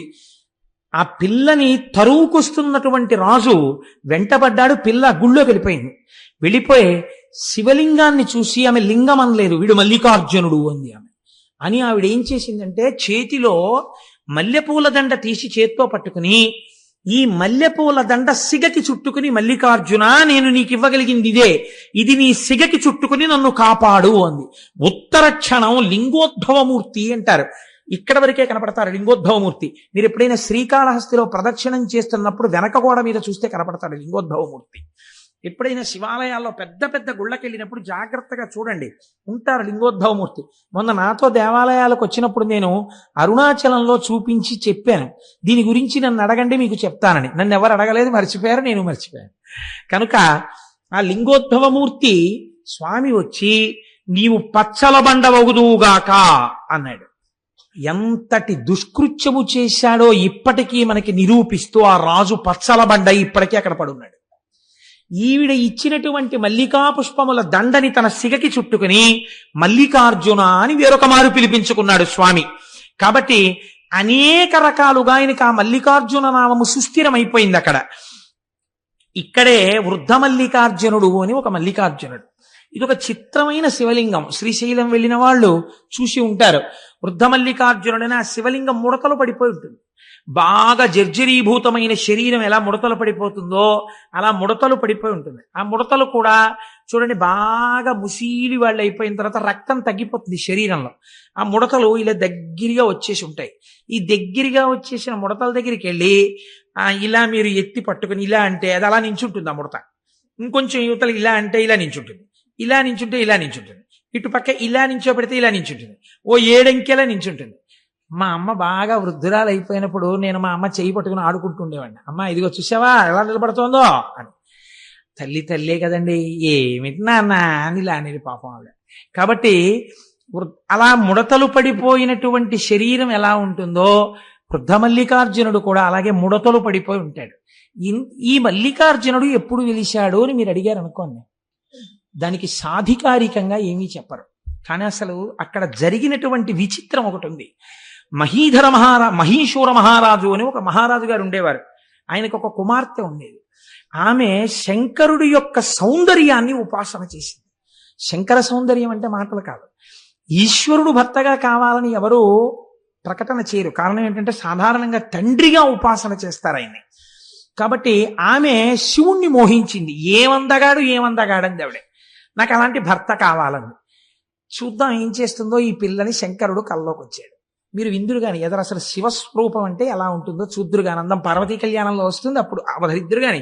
కనుక ఆయన ప్రత్యక్షం అయ్యి అన్నాడు, నీకు నన్ను వివాహం చేసుకోవాలనుంటే శ్రీగిరి పర్వతం మీద ఉన్నటువంటి తెల్లమద్ది చెట్టు కింద ఉన్న మల్లె పొదలో ఉన్నాను, రా నిన్ను వివాహం ఆడతానన్నాడు. ఆడపిల్ల కదా, కన్య కదా, వస్తుందా చూద్దామని ఆమె ఒక్కతే వచ్చేసి ఆ చెట్టుని పొదని వెతుకుతోంది. పార్వతీదేవంది, లోకంలో జగత పితరవు వందే పార్వతీ పరమేశ్వరవు అని చెప్తారు. ఈ బుద్ధి ఎప్పటి నుంచి వచ్చింది మీకు అని అంటే ఆయన అన్నాడు, కాదు కాదు, ఆమె నన్ను అంత భక్తితో ఆరాధన చేసింది. ఇక్కడ వివాహం అనగా నేను ఆవిడ్ని నాలోకి తీసుకోవడం. అంటే అమ్మవారంది, ఓహో అందుకే వివాహం చేసుకుంటానని మాట ఇచ్చారా, అంత భక్తి ఉందా ఉపాసనలో అంది. అంటే నిజంగా అమ్మవారికి తెలియక కాదు, లోకానికి చెప్పడం కోసం ఆ పిల్ల భక్తిని. అంటే శంకరుడు అన్నాడు, చూపిస్తాను చూడు ఎంత భక్తి తత్పర్రాలో అని. వెంటనే ఒక 96 సంవత్సరముల వృద్ధుడుగా మారిపోయాడు. వృద్ధుడిగా ఉన్నప్పుడు మరీ అందంగా ఉంటాడు మా స్వామి. చంద్రశేఖర పరమాచార్య స్వామి వారిలో ఉంటాడు. ఆ అందం వేరు కదండి. సత్యదండం చేత్తో పట్టుకుని ముడతలు పడిపోయిన శరీరంతో కడుపిలా అక్కలించుకుపోయి ఇలా నరాలు పైకి తేలిపోయిన చేత్తో ఒక కన్ను గాజు కన్నులా అయిపోయి ఒక్క కన్ను మాత్రం ఇలా లోపలికి వెళ్ళిపోయి ఇలా మోకాళ్ళు కూడా కనపడుతూ ఇలా గొంతు కూర్చుని సత్యదండం పట్టుకుని కంచికామకోటి పీఠానికి ఎడితే ఇప్పటికీ అక్కడ కనపడుతుంది వ్యాక్సీ స్టాచ్యూ పరమాచార్య స్వామిది. చూడగానే మనసు పులకరిస్తుంది, ప్రణిపాతం చెయ్యాలనిపిస్తుంది, ఆయనే కూర్చున్నారేమో అనిపిస్తుంది. అప్పుడు ఆయనలో మీరు చూసేటటువంటి తేజపూర్వక సౌందర్యం వేరు కదా. కాబట్టి ఆయన్ని చూసి ఆవిడంది, ఎవరి కోసం వెతుకుతున్నావు పిల్ల అన్నాడు ఆయన. శివుడి కోసం వెతుకుతున్నాను అంది ఆవిడ. నేనే శివుణ్ణి అన్నాడు. నువ్వే శివుడవా, నిన్నే భర్తగా కావాలని నేను ఉపాసన చేశాను అంది.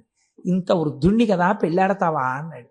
నువ్వు వృద్ధుడవో యవ్వనంలో ఉన్నవాడవో నాకు తెలుసు తండ్రి, నాకు భర్త నువ్వే, వేరొకడిని భర్తగా నేను లోకంలో అంగీకరించలేనంది. అంటే ఆవిడకు కావలసింది ఆయనలో ఐక్యం అవడం.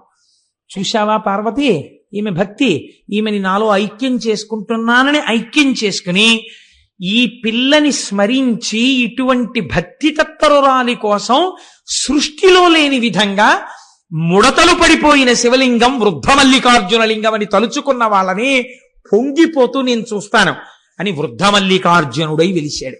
అందుకే అక్కడ ఇప్పుడు కళ్యాణాలు చేస్తున్నారు. కనుక ఎన్ని విశేషాలండి శ్రీశైలం అంటే, ఒకటా రెండా, ఇన్ని విశేషాలతో కూడుకున్నటువంటి క్షేత్రము ఆ క్షేత్రం.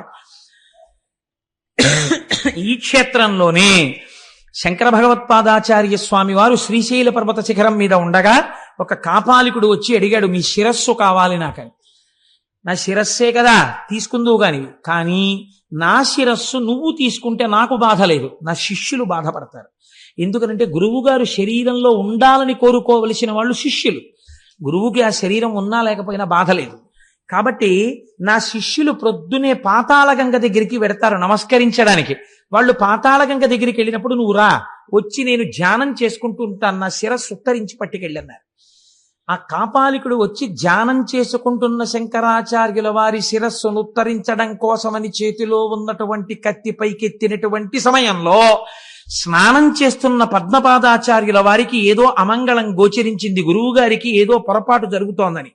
వెంటనే ఇక్కడి నుంచి పరిగెత్తి వెళ్ళడం కుదరదని ఆయన నరసింహ మంత్రోపాసన చేశారు. ఎక్కడి నుంచి వచ్చాడో మహానుభావుడు నరసింహుడు గబగబా వచ్చి కత్తినెత్తినటువంటి కాపాలికుడి శిరస్సుని త్రుంచి అవతల పారేసి నిలబడ్డాడు.